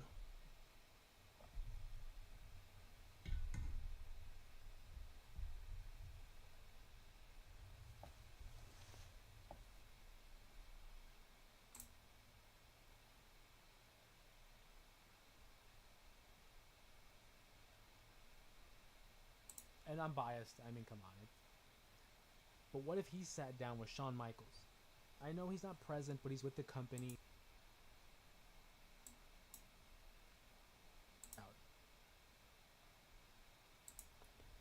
A little bit delay there. I want to make sure that the connection's okay. I don't know if you guys caught it. Yeah, I don't know if you guys had caught it. I was saying that maybe CM Punk and John Cena, if those two sat down and rewatched their Money in the Bank matchup in 2011, that would be really cool. Because it was just a moment in time. I mean, the crowd was hot. The story was hot. And especially because we haven't seen those two interact with one another. I mean, since then. Yeah, they were in the Rumble, but we didn't really get that showdown that we wanted between those two. Muhammad says John Cena and Shawn Michaels match in 2007 was so memorable. They had two great matches. I mean, the WrestleMania 23 matchup and then the episode of Monday Night Raw where they went nearly an hour. That would be cool too. To have them sit down. They had a great Fatal 4-Way with Edge and Randy Orton. One of my favorite Fatal 4-Ways. Salvi says, I'd like to see Cena and RVD. Oh, that's a good one too. Cena and RVD would be a cool one too. What a crowd. And it always goes back to the crowd. WrestleMania 23 and in London. That's right. That's right. Two of the best matches of the year, in my opinion. All-timer. All-timer. Also, shout out to the hearts in the chat. I did see them. Just want to point out, I did see them. Much love.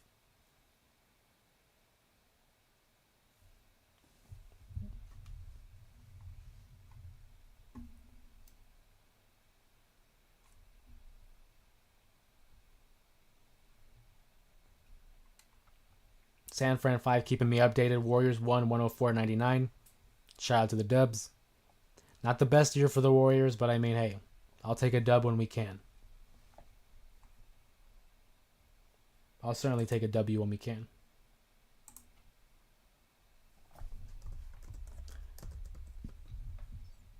John Cena versus Batista or JBL?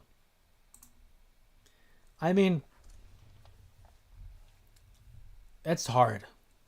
It depends on the day. I think I would go JBL for personal preference because I just loved that feud between the two of them. It was a memorable moment for me growing up as a kid. Love the stuff with Batista. But I always go back to how does it make you feel? If something can make you feel something, then you know it's art. And the John Cena versus JBL feud just spoke to me, man. So I'm going to go with JBL versus Cena. That'd be another one too, for them to have a sit down. Because we haven't seen JBL and Cena interact in like over 15 years.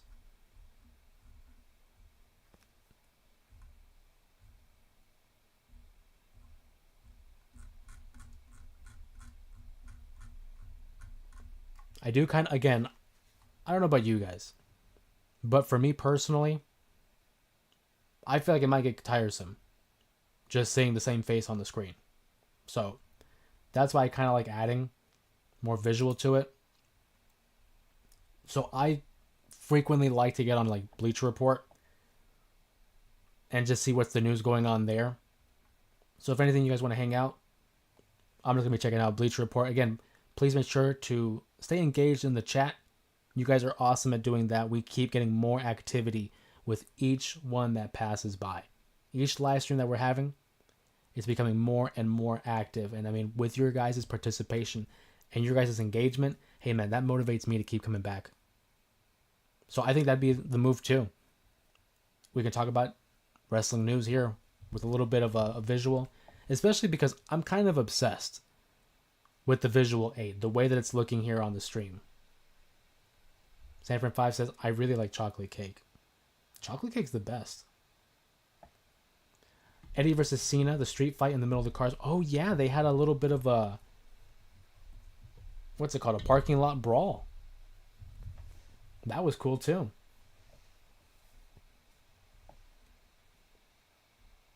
The Logan Paul Rey Mysterio stuff is interesting. I mean, I know it's the first one I saw, but I just had to comment on it. They go back. I mean, because Logan Paul's first matchup, correct me if I'm wrong, was at WrestleMania 38, where he tagged up with The Miz and they faced the Mysterios. So now we're going to be able to see them do battle next week on Raw for the right to enter the chamber.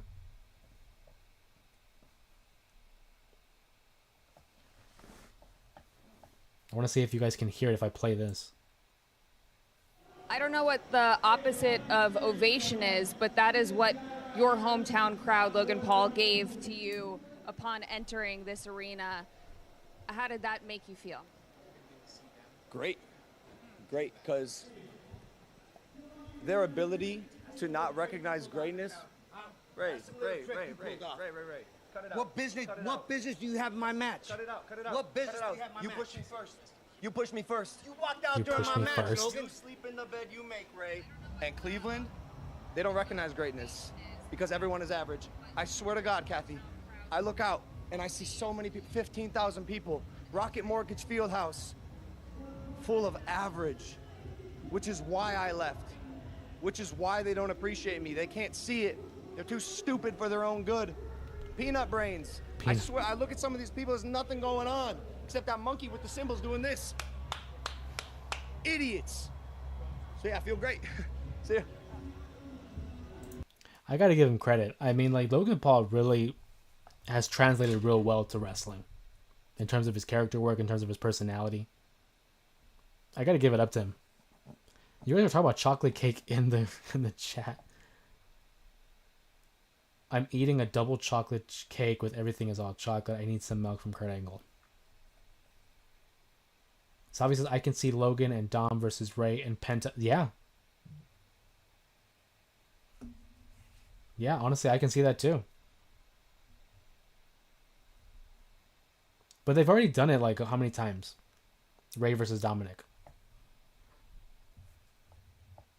I mean, I wouldn't be opposed to it. But I could definitely see it. But you know what I want to see?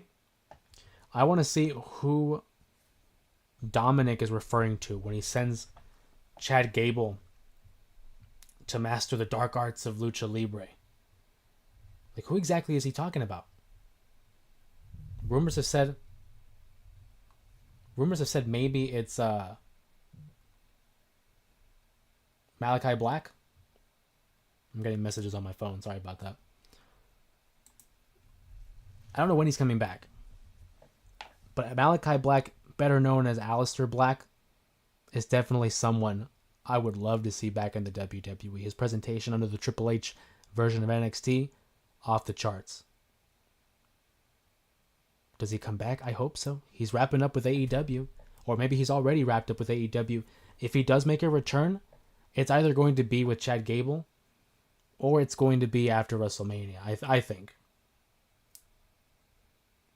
Double chunk chocolate cookies to the Costco boys. That's wild. Can you imagine that? The AEW has the Costco guys and WWE has like Kai Cenat, I Show Speed. Like, we're in a boom. I mean, no pun intended, but we're in a boom period here when it comes to celebrity participation. 5 big booms by San Fran 5. And he, and he does the big booms. Wild.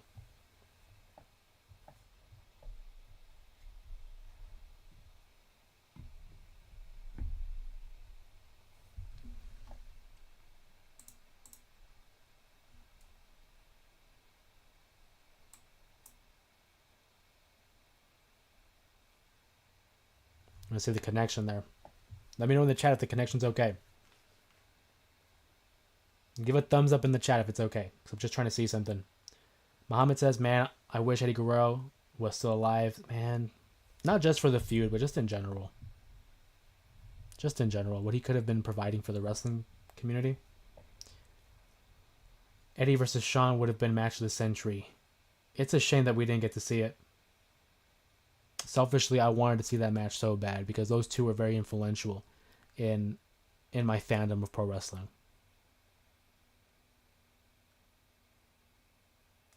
But we didn't get to see it. WrestleMania 22 is when it should have happened. But unfortunately, it wasn't meant to be.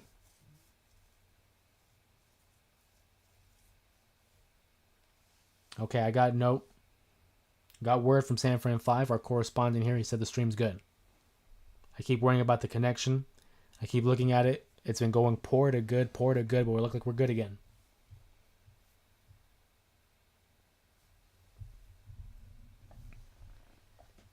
Man. We're at that point of the stream here.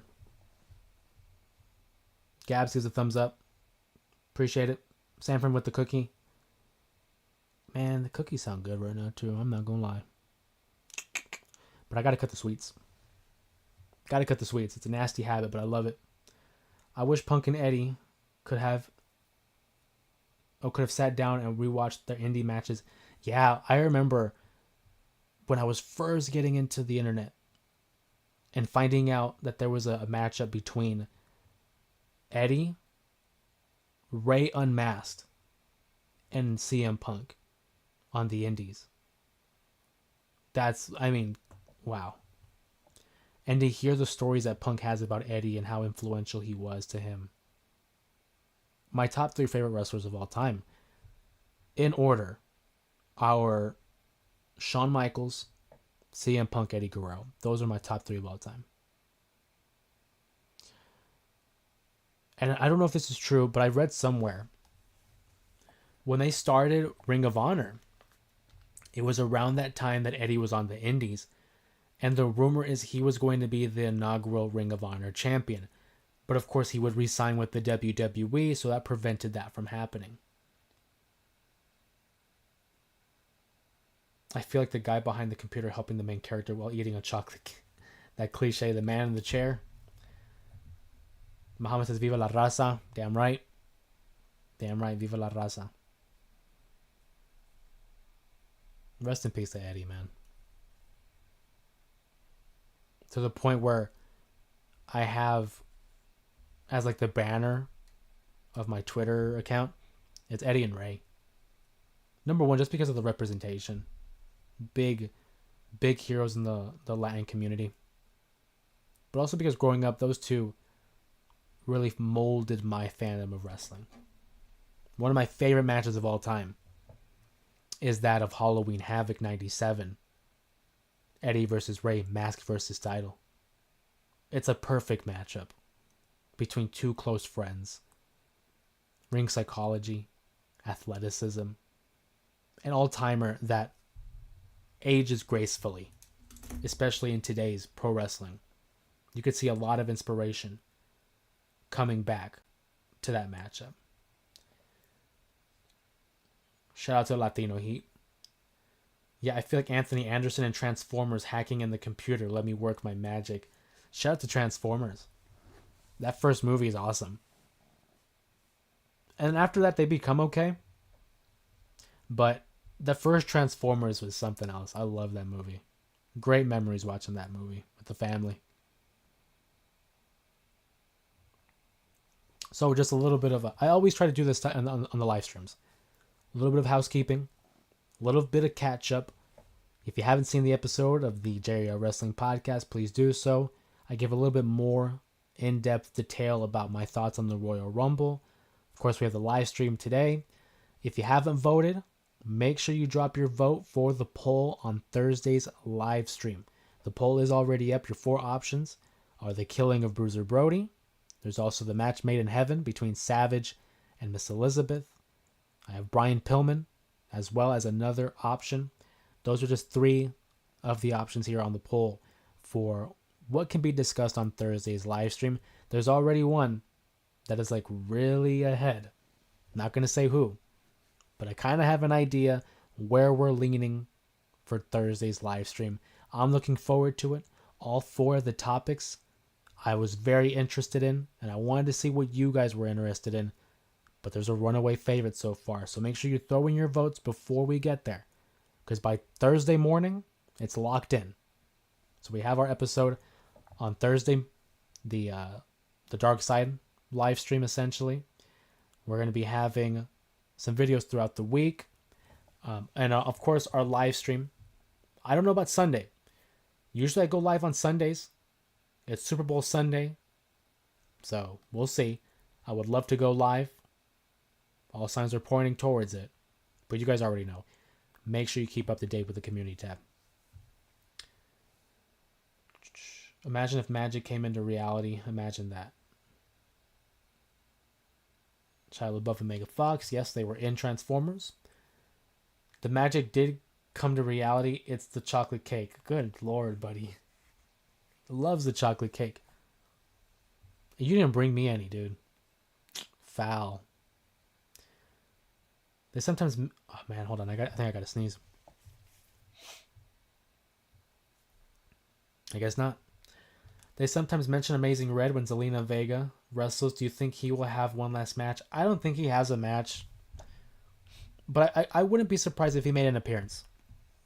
Kind of like how guys like Savio Vega... And it's just an example. Makes an appearance. Maybe Zelina Vega has this great moment where she's fighting for the title. He's in the ring celebrating with her. I don't think he wrestles. I think it'd be really cool though to see him though. Do I want some? I mean, I wouldn't be opposed. But Amazing Red, yeah, they mention it every time that Zelina does Code Red. I love the Code Red. I think it's one of the coolest moves there is. But yeah, I don't think he gets one last match. But I think it'd be cool to see him. Certainly would want to see him. Come gets another John Cena reference.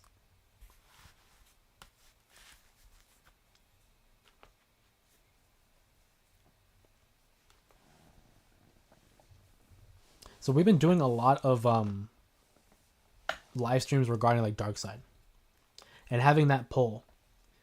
But sometimes I don't know if you guys would be up for it, because I wish we were able to do it during a live stream or a reaction, but I already know the WWE will copyright it.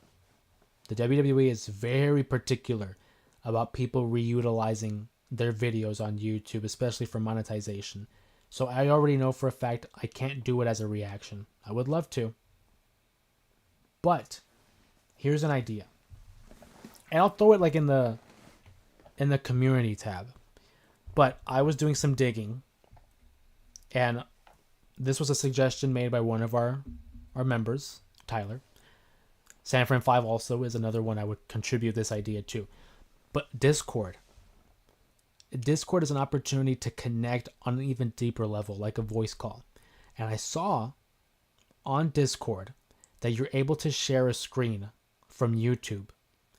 And the WWE uploads their matches on YouTube. They have the WWE Vault.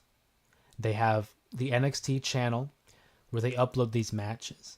So I don't know if you guys would be interested. I kind of would be interested. For our members specifically, because I value everyone in the J area. But the members of the Main Event Mafia, hey, those are the diehards. Those are the OGs. And so as a treat, I would like to see if you guys would be interested in me developing a Discord server for our members of the Main Event Mafia, where we can join together, have some watch-alongs, and watch some WWE matches or NXT matches on YouTube. I think that'd be really awesome. If you guys are interested, sound off in the chat or in the comments. I'll make sure to do another community post with that possibility if you guys are interested in. But I would love to have that kind of a watch along.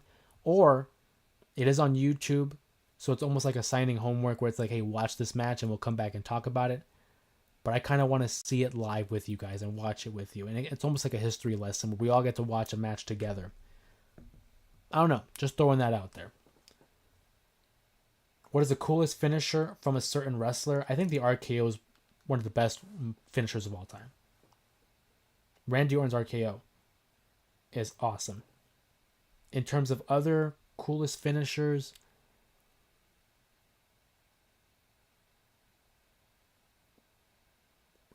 I would have to say RKO. I'm simplistic.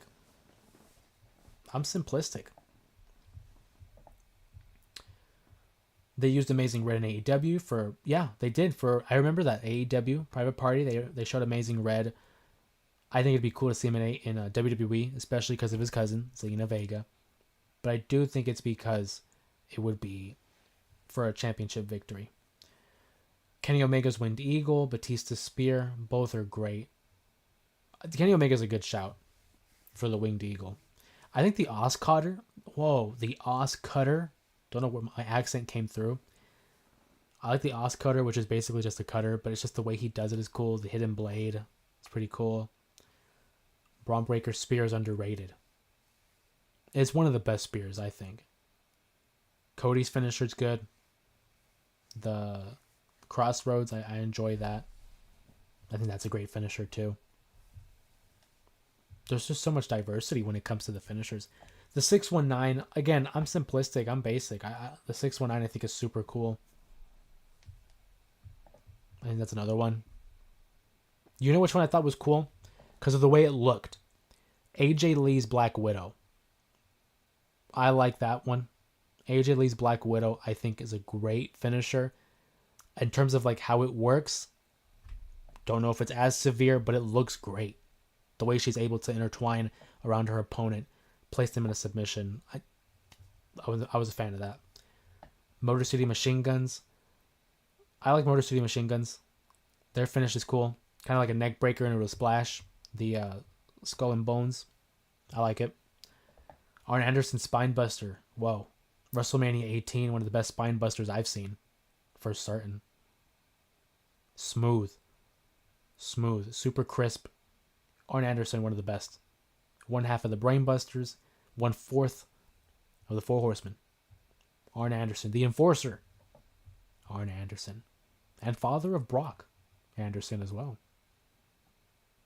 Great picks there. Rob Van Dam's Frog Splash I think is great. I love Eddie's. Eddie's Frog Splash is great. But Rob Van Dam kind of extended. Gave a little bit more oomph. So I like his Frog Splash as well. I've always liked the prospect of the F5. Being able to turn them around. I thought that's cool. RKO, Stunner, Diamond Cutter are okay. Jay Lethal's finisher is way better. Yeah. Jay Lethal had a great finish too. I like the cutter. Whether it's the RKO, I love the Diamond Cutter. There's a spot. I recently saw it because it was on an interview of DDP with, of course, my boy, Chris Van Vliet. Did I say Fart Splash? If I said Fart Splash, my apologies. Frog Splash. But I was too busy thinking about your liquid fart spray from your stream. So maybe I misspoke there. But there was an episode where Chris Van Vliet interviews Diamond Dallas Page, and he talks about how he had Eddie Guerrero, and he kind of maneuvered him off of his shoulder, kind of flipped him into a cutter, into the Diamond Cutter. Crisp. I love the Diamond Cutter. They should have Braun Breaker spear AJ Styles through the Raw sign like Rhino did. Yeah. Whoa. Wait, why specifically AJ? I'm just asking, why specifically AJ?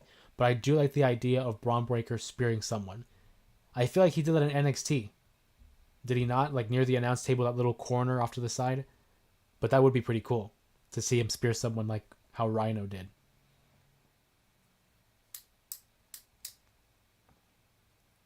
San Fran 5 says, I still have mine. That's wild. You better not use that.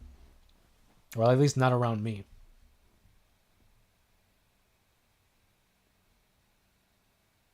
Claudio Castagnoli, a.k.a. Cesaro's Neutralizer. That's a good one, too. I like the Neutralizer. I want to see AJ versus Braun. I'm not going to argue against that. That'd be awesome, too. Because, okay, hear me out. Think of this visual. Braun Breaker, AJ Styles going head-to-head. AJ Styles gets the upper hand. Knocks Braun Breaker down. Goes to the corner. Tries to hit his phenomenal forearm. And just when he hits that peak in the air, goes for the phenomenal forearm. And Braun Breaker hits a spear. Hey. Whoa, that's a highlight reel. He speared Baron through a wall in NXT. Yeah, I thought so. I was like, I'm pretty sure I remember him spearing Baron Corbin. Well, I didn't remember Baron Corbin, but I remember he speared someone. So, shout out to Big Neff Network. Sanford 5 says, I ran out of chocolate cake. What if I wanted chocolate cake? You know how I am about cake. Network says, spear out the air. Damn right. I'm always a fan of those like aerial counters, whether it's like the RKO, the spear, the Superman punch, a super kick. Whenever they're in the air, it's like that vulnerability, so it's like the impact is even crazier. One of the best aerial counters, of course, Shelton Benjamin, 2005, Shawn Michaels super kick. The Sweet Chin Music by Shawn Michaels, when he hits Shelton Benjamin, the timing, beautiful. And again, I go back to Chris Van Vliet. He interviewed Shelton Benjamin, and apparently he said he didn't feel anything. That Shawn was able to time it to the point where it looked devastating, but it was safe. And I love that. I like how Damian Priest is using The Undertaker's old school move of walking on the ropes. It is his favorite of all time. He's a big Undertaker guy. I like it too. I'm a big fan of DP. I like Damian Priest. Thoughts on Iron Sheik? A revolutionary heel. During a time when the heels were all the foreign menace, the Iron Sheik was one of those guys that left an impression. A physical specimen as well. I mean, whenever he had I don't know what the proper word is, but he had like those overhead sticks that he would, carry around himself. And also his promos are funny. Iron Sheik unintentionally is hilarious. They should do a fatal four-way: Seth Punk, Roman, and Drew. Oh, now that would sell tickets. But the thing is, okay, hear me out, network. When it comes to that, do you think the fatal four-way should be one fall to a finish or elimination? I think there's a lot of drama to be made if it's one fall to a finish, but the storytelling possibilities with elimination is also there. Iron Sheik and Young Rock is hilarious. I agree. Shawn has the perfect super kick. It's beautiful. It's the best. The Sweet Chin Music is one of my favorites. Matt Hardy leg drop. He has those wonky kind of legs. The Jimmy legs. Jeff Hardy swanton. 100. I like the Whisper in the Wind. His Whisper in the Wind is great too. Big Neff Network. The super kick beats them all except for The Rock. We never got that match. Man. We missed out. Rock versus Michaels. The way The Rock could have sold that would have been awesome. How can we help with your sponsor that is popping up on the screen? The sponsor that pops up every now and then is more like a watermark. Own 3D is the I don't know what you want to call it, the product or the graphic that I use here. So whenever you see like latest member, latest subscriber, donation, or the super chat, that is literally, like it says, powered by Own 3D. So it's not necessarily a sponsor. It's more of like a watermark for the program that I use. Plus, I think it kind of looks cool. Makes it look like we are sponsored, but it's elimination. Elimination would be cool. Kind of like WrestleMania 2000, the elimination fatal 4-way. Iron Sheik first used Jabroni, and we thank him for that. Grandmaster Sexay's leg drop. Wow, that's a callback. That's a callback to Grandmaster Sexay. Since Elimination Chamber is next PLE, what's your favorite spot in past Chamber matches? Whoa. I have two. One's in match and one's kind of a cheat. The one that's a cheat is when Shawn Michaels emerged from the bottom of the chamber and cost The Undertaker the world title back in 2010. When he pops out of nowhere, super kicks him, and Taker loses the matchup, therefore setting up the rematch at WrestleMania 26. That one's my cheat. That one I love. Absolutely love that one. Another favorite of mine, because I feel like that one's cheating because he wasn't in the match. But another one I really enjoy,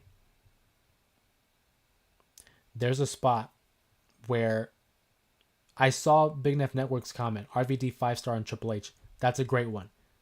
Absolutely a great one. But I don't want to use it because I feel like it's a popular one. In that same match, Shawn Michaels hits a super kick. And apparently it's a Shawn Michaels themed thing. He hits a super kick on Chris Jericho when he's hitting the walls of Jericho. But it's the way the camera shot. It catches you by surprise. So I love that one. Goldberg's spear in 2003 through the pod. That's another good one. Jericho also used Jabroni before The Rock in ECW. Jabroni's such a great term. It's become common vernacular, and I love it. Pedigree and the Judas Effect. Pedigree's cool. Judas Effect, I don't know. I like the Lion Tamer. I like the Lion Salt. I like the Walls of Jericho. Judas Effect, not for me. Sanfran 5 says Own 3D is the app that he uses for his stream that shows the notifications and alerts. He's right. Shout out to Sanfran 5 as well for putting me on. Goldberg spears Jericho through the pod. Absolutely. He took some pain. A great spot. That's one of my favorite spots. But yeah, I think my favorite would have to be Shawn coming out of the bottom and costing The Undertaker that match. Oh, I forgot the Code Breaker. I like the Code Breaker. And they still use it today. I think, is it Liv Morgan? Someone uses the Code Breaker often. I think it's Liv Morgan. But the Code Breaker is cool. I remember when he first introduced it because it was different from the walls. And I'm a fan of the Code Breaker. Doesn't hit it anymore. He's stuck with the Judas Effect.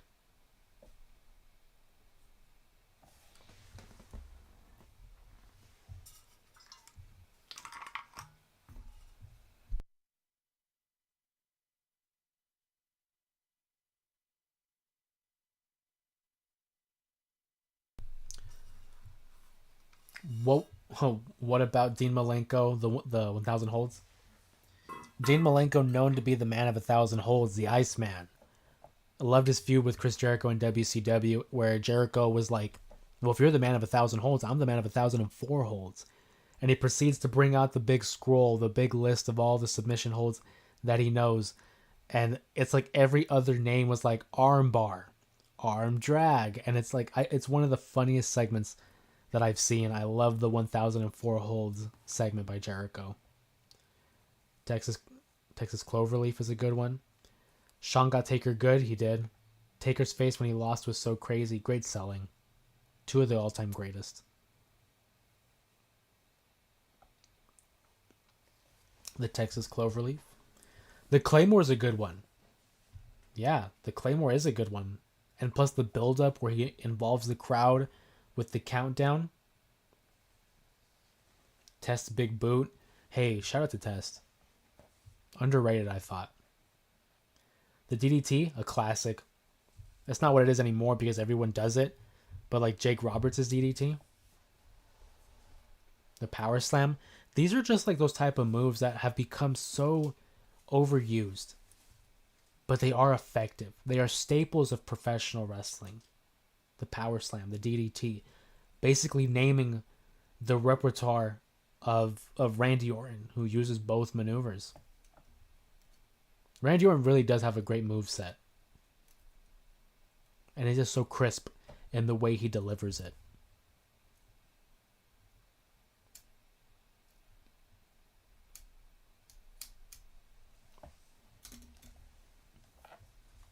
Awesome points here in the chat.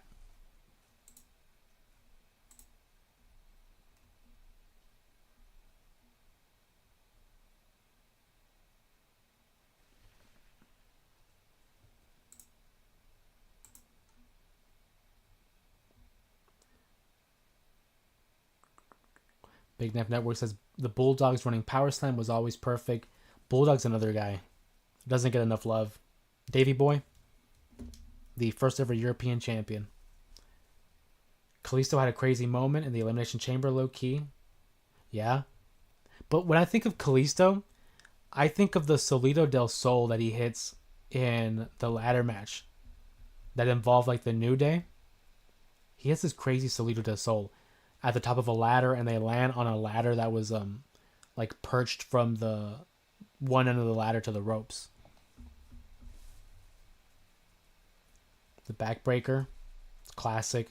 Eddie Guerrero had some of the best backbreakers. I would love when Eddie fought Ray, and Ray would come full speed at Eddie, and he would counter it and deliver a tilt-a-whirl backbreaker, and every time it looks so vicious. But of course, everyone knows the messiah of the backbreaker, Roddy Strong. Shout out to Roderick. Dean Malenko's finisher was the Texas Cloverleaf, the Iceman. Neckbreaker, torture rack, Ludwig Borga. Wow, a Ludwig Borga. I was not thinking we were going to go 90s, like the new generation / golden era with Ludwig Borga. Zigzag is cool. I like the Zigzag by Nick Nemeth. Or Dolph Ziggler, as he's better known by.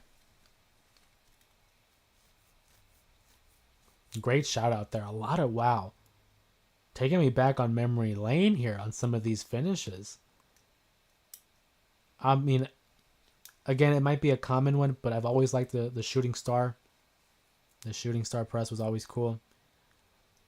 The perfect plex. Mr. Perfect, Kurt Hennig. With a perfect plex, that's awesome. I like the Razor's Edge by Razor Ramon.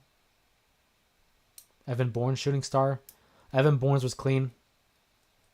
Billy Kidman had a cool one too. But Evan Bourne, yeah.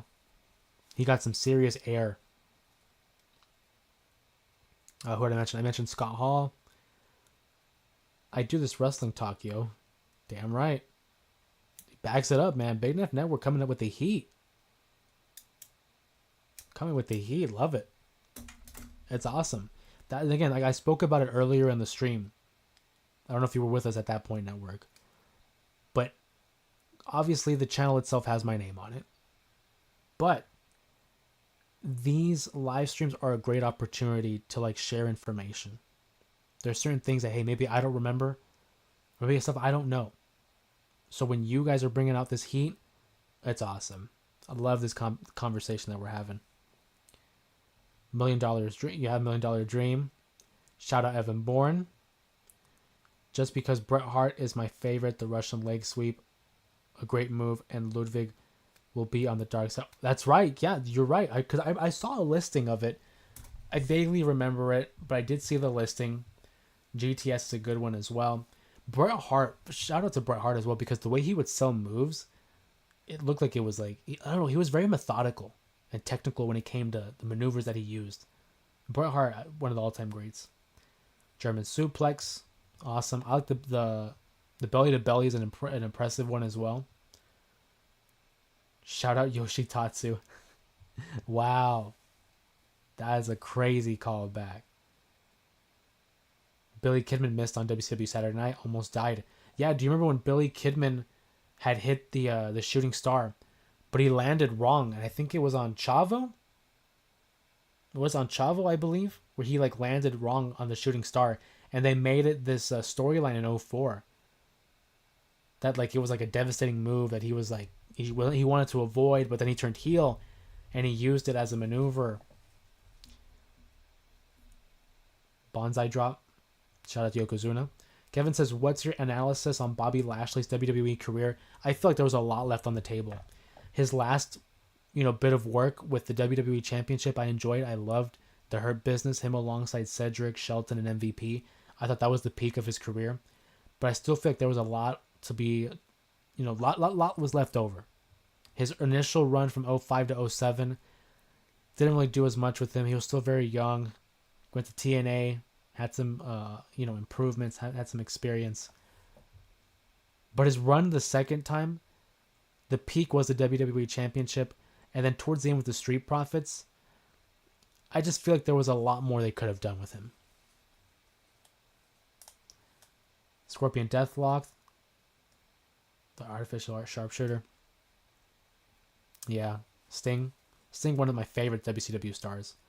Tornado DDT is cool. Sharpshooter equals to Tequila Sunrise. They played Bobby. Still mad about it. They did. They really did, man. I was into his stuff with Karrion Kross. But you know what always interests me? Is what was the plan for WrestleMania 39? Because it seemed like it was Bray Wyatt versus Bobby. Like that was on the table. And we'll never know. Heel MVP as a manager is perfect. Heel MVP is great. There was was it Full Gear? I think it was Full Gear. They hold the press conference, or was it World's End? But they had this post conference, and MVP was like all over the other interviewers. Lightning quick, witty, knew exactly what to say. MVP is the perfect spokesperson for a manager. Love Montel Vontavious Porter. Vader Bomb, Master Lock. Man, you guys are calling back here. That's crazy. Vader's another guy where it's like they left a lot on the table with Vader. He could have been a WWE champion, but it never came to fruition.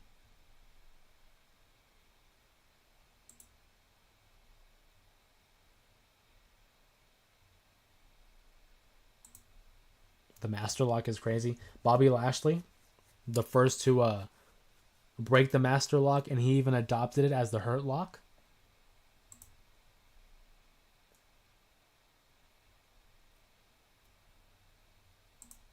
I would have put the WWE belt on MVP for like a month just to see. And it would have been a cool month. But the thing is, it's like, when would it have been? I think maybe not the WWE title, but I feel like during that period of like '07 to '08, that MVP with the World Championship, I think there might have been potential there. Salvi says, I'm probably old, but I loved Vader on the show. Oh, on Boy Meets World, yeah. Also, Mankind was on the show. Yeah, that's right. Vader was on there. Ben Savage. Shout out to Topanga. Death Valley Driver. Death Valley Driver is a really cool move. The DVD. I like the Death Valley Driver. That's cool. The Death Valley Driver that Jordan Grace hit on Piper Niven. Wild. Muhammad with the lyrics for MVP. Soon as Kennedy got fired, I would have put the belt on MVP. Yeah. Man, Kennedy too, man. A shame what happened with Kennedy. Missed opportunity. Misdiagnosis. ABC Friday nights, that's right.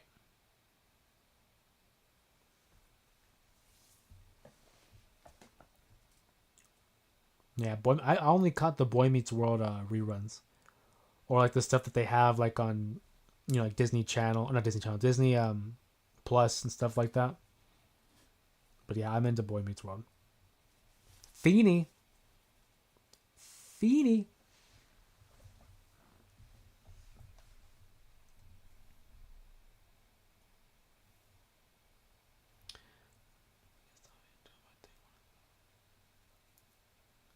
Nobody can stop. He's still with the lyrics. What is the move that ended Tyson Kidd with Samoa Joe and Paige with Sasha Banks? If I'm not mistaken, wasn't Tyson Kidd, he got hit with the Jesus, I just saw Big Network. I would have gone to pick up right in 98. That's wild. Shout out to San Fran 5 real quick with the Booker T shout out. I was thinking of the scissors kick. Awesome move. Unk, that's not PG. No, but Topanga is gorgeous.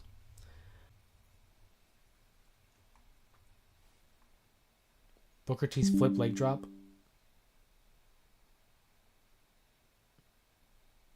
Yeah, the flip leg drop I thought was really cool. Didn't really use it as much in the WWE, but was visually spectacular. Mr. Kennedy injuring Randy Orton was so unintentional. It was a mistake. I mean, come on. It was a mistake. Harlem Hangover. Topanga was recently on Raw and had a backstage moment with the New Day on YouTube. Yeah.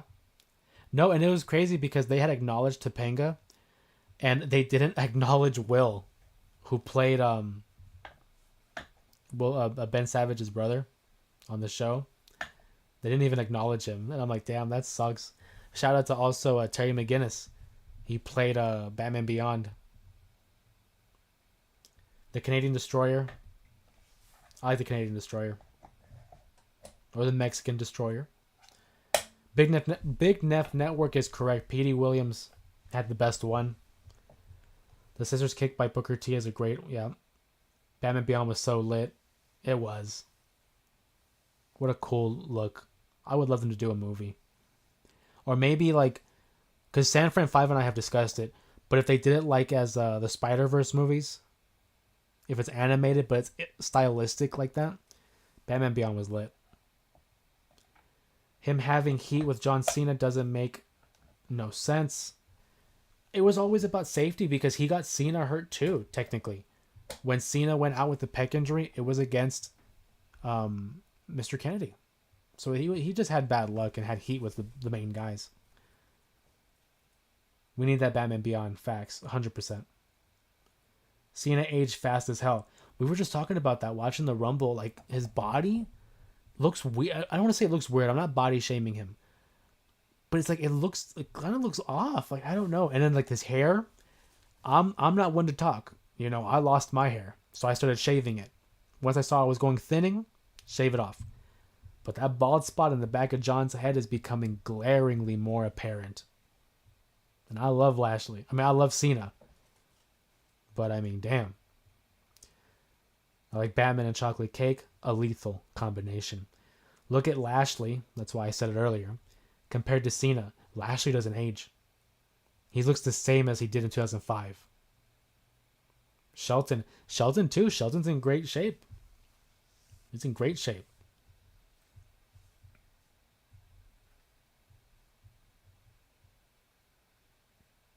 The Undertaker's triangle choke. Yeah. Or the Hell's Gate is another one I enjoyed. I actually liked the Dragon Sleeper he would do too. Taker's moveset in the 2000s following the Return of the Dead Man gimmick, so versatile. Air Dead Man, obviously the submission moves I just named. Kane's chokeslam is lethal as well.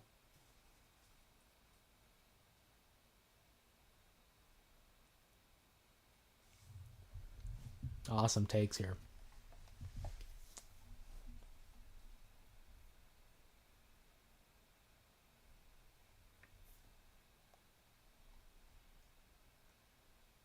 Yeah, no, a lot of great finishes there. Wow, we really racked off a lot of finishes.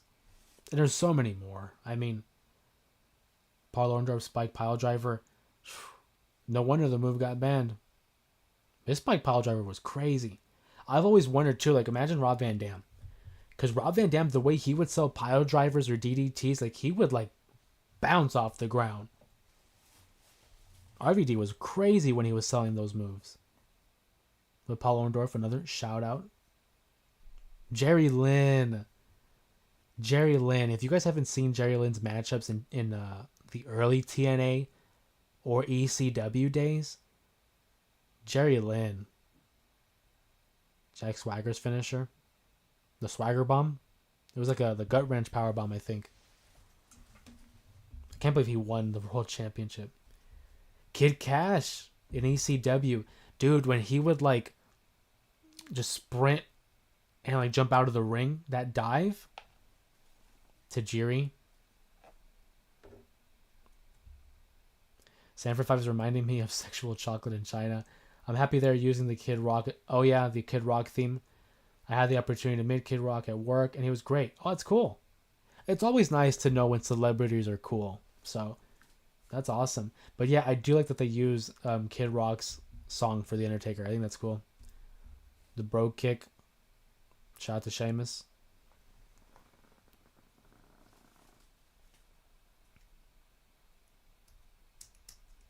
Okay, guys. We're going to start wrapping up the stream here. We've been going on for... I mean, this was the quickest 2 hours and 30 minutes ever. Lively conversation. You guys are great. If you guys are still here in the live, you guys are a real one. If you guys are subbed, you're a real one. If you're a member of the Main Event Mafia, you're an OG. We appreciate it. I can't thank you guys enough for the support and all the participation that you guys have had over the course of these last few months. This last year has been crazy with the level of growth that we've had in the channel, and it's in large part thanks to guys like you. So I can't thank you guys enough for another fun live stream here tonight. I want to address some of these last second, comments in the chat before we wrap it up, but I want to thank you guys again for always joining us here as we have fun on a Monday night or a Tuesday morning, depending where you are. Sanford says, don't sexualize my chocolate cake. I want to enjoy it in peace. Who remembers the figure 4 lock against the ring post? Oh, yeah. Brett. When Brett did it to Austin. The punt kick. Punt kick was lethal. The punt kick was lethal. But yeah, nonetheless, man, much love and appreciation for everyone that joined us on the live stream tonight on a Monday night, Tuesday morning, again, depending where you are. Keep an eye out for other content throughout the week. If you haven't seen the episode of the podcast, make sure you check it out. Leave your notifications on so you are ready to go for when we go on Thursday night's live stream. Another dark side topic as well. So keep an eye out for that. Thank you guys so much for joining us tonight on Monday's live stream. Always a fun time. Always a great time to spend with you. Thank you again to those who chose to spend their time with us here on a Monday night. Like I said, big thanks to everybody. Can't do it without you. You guys are my motivation and my inspiration. So much love, much support. Peace, says Big Neff Network. Much appreciation to you as well, my friend. Dropping a lot of knowledge on today's live stream as well. Shout out to everybody. Of course, my name is Jose Ramos Jr. Thank you for joining us here on tonight's live stream. Hopefully, the week treats you well, and I hope everyone has a great night and a great day. I'll see you guys next time.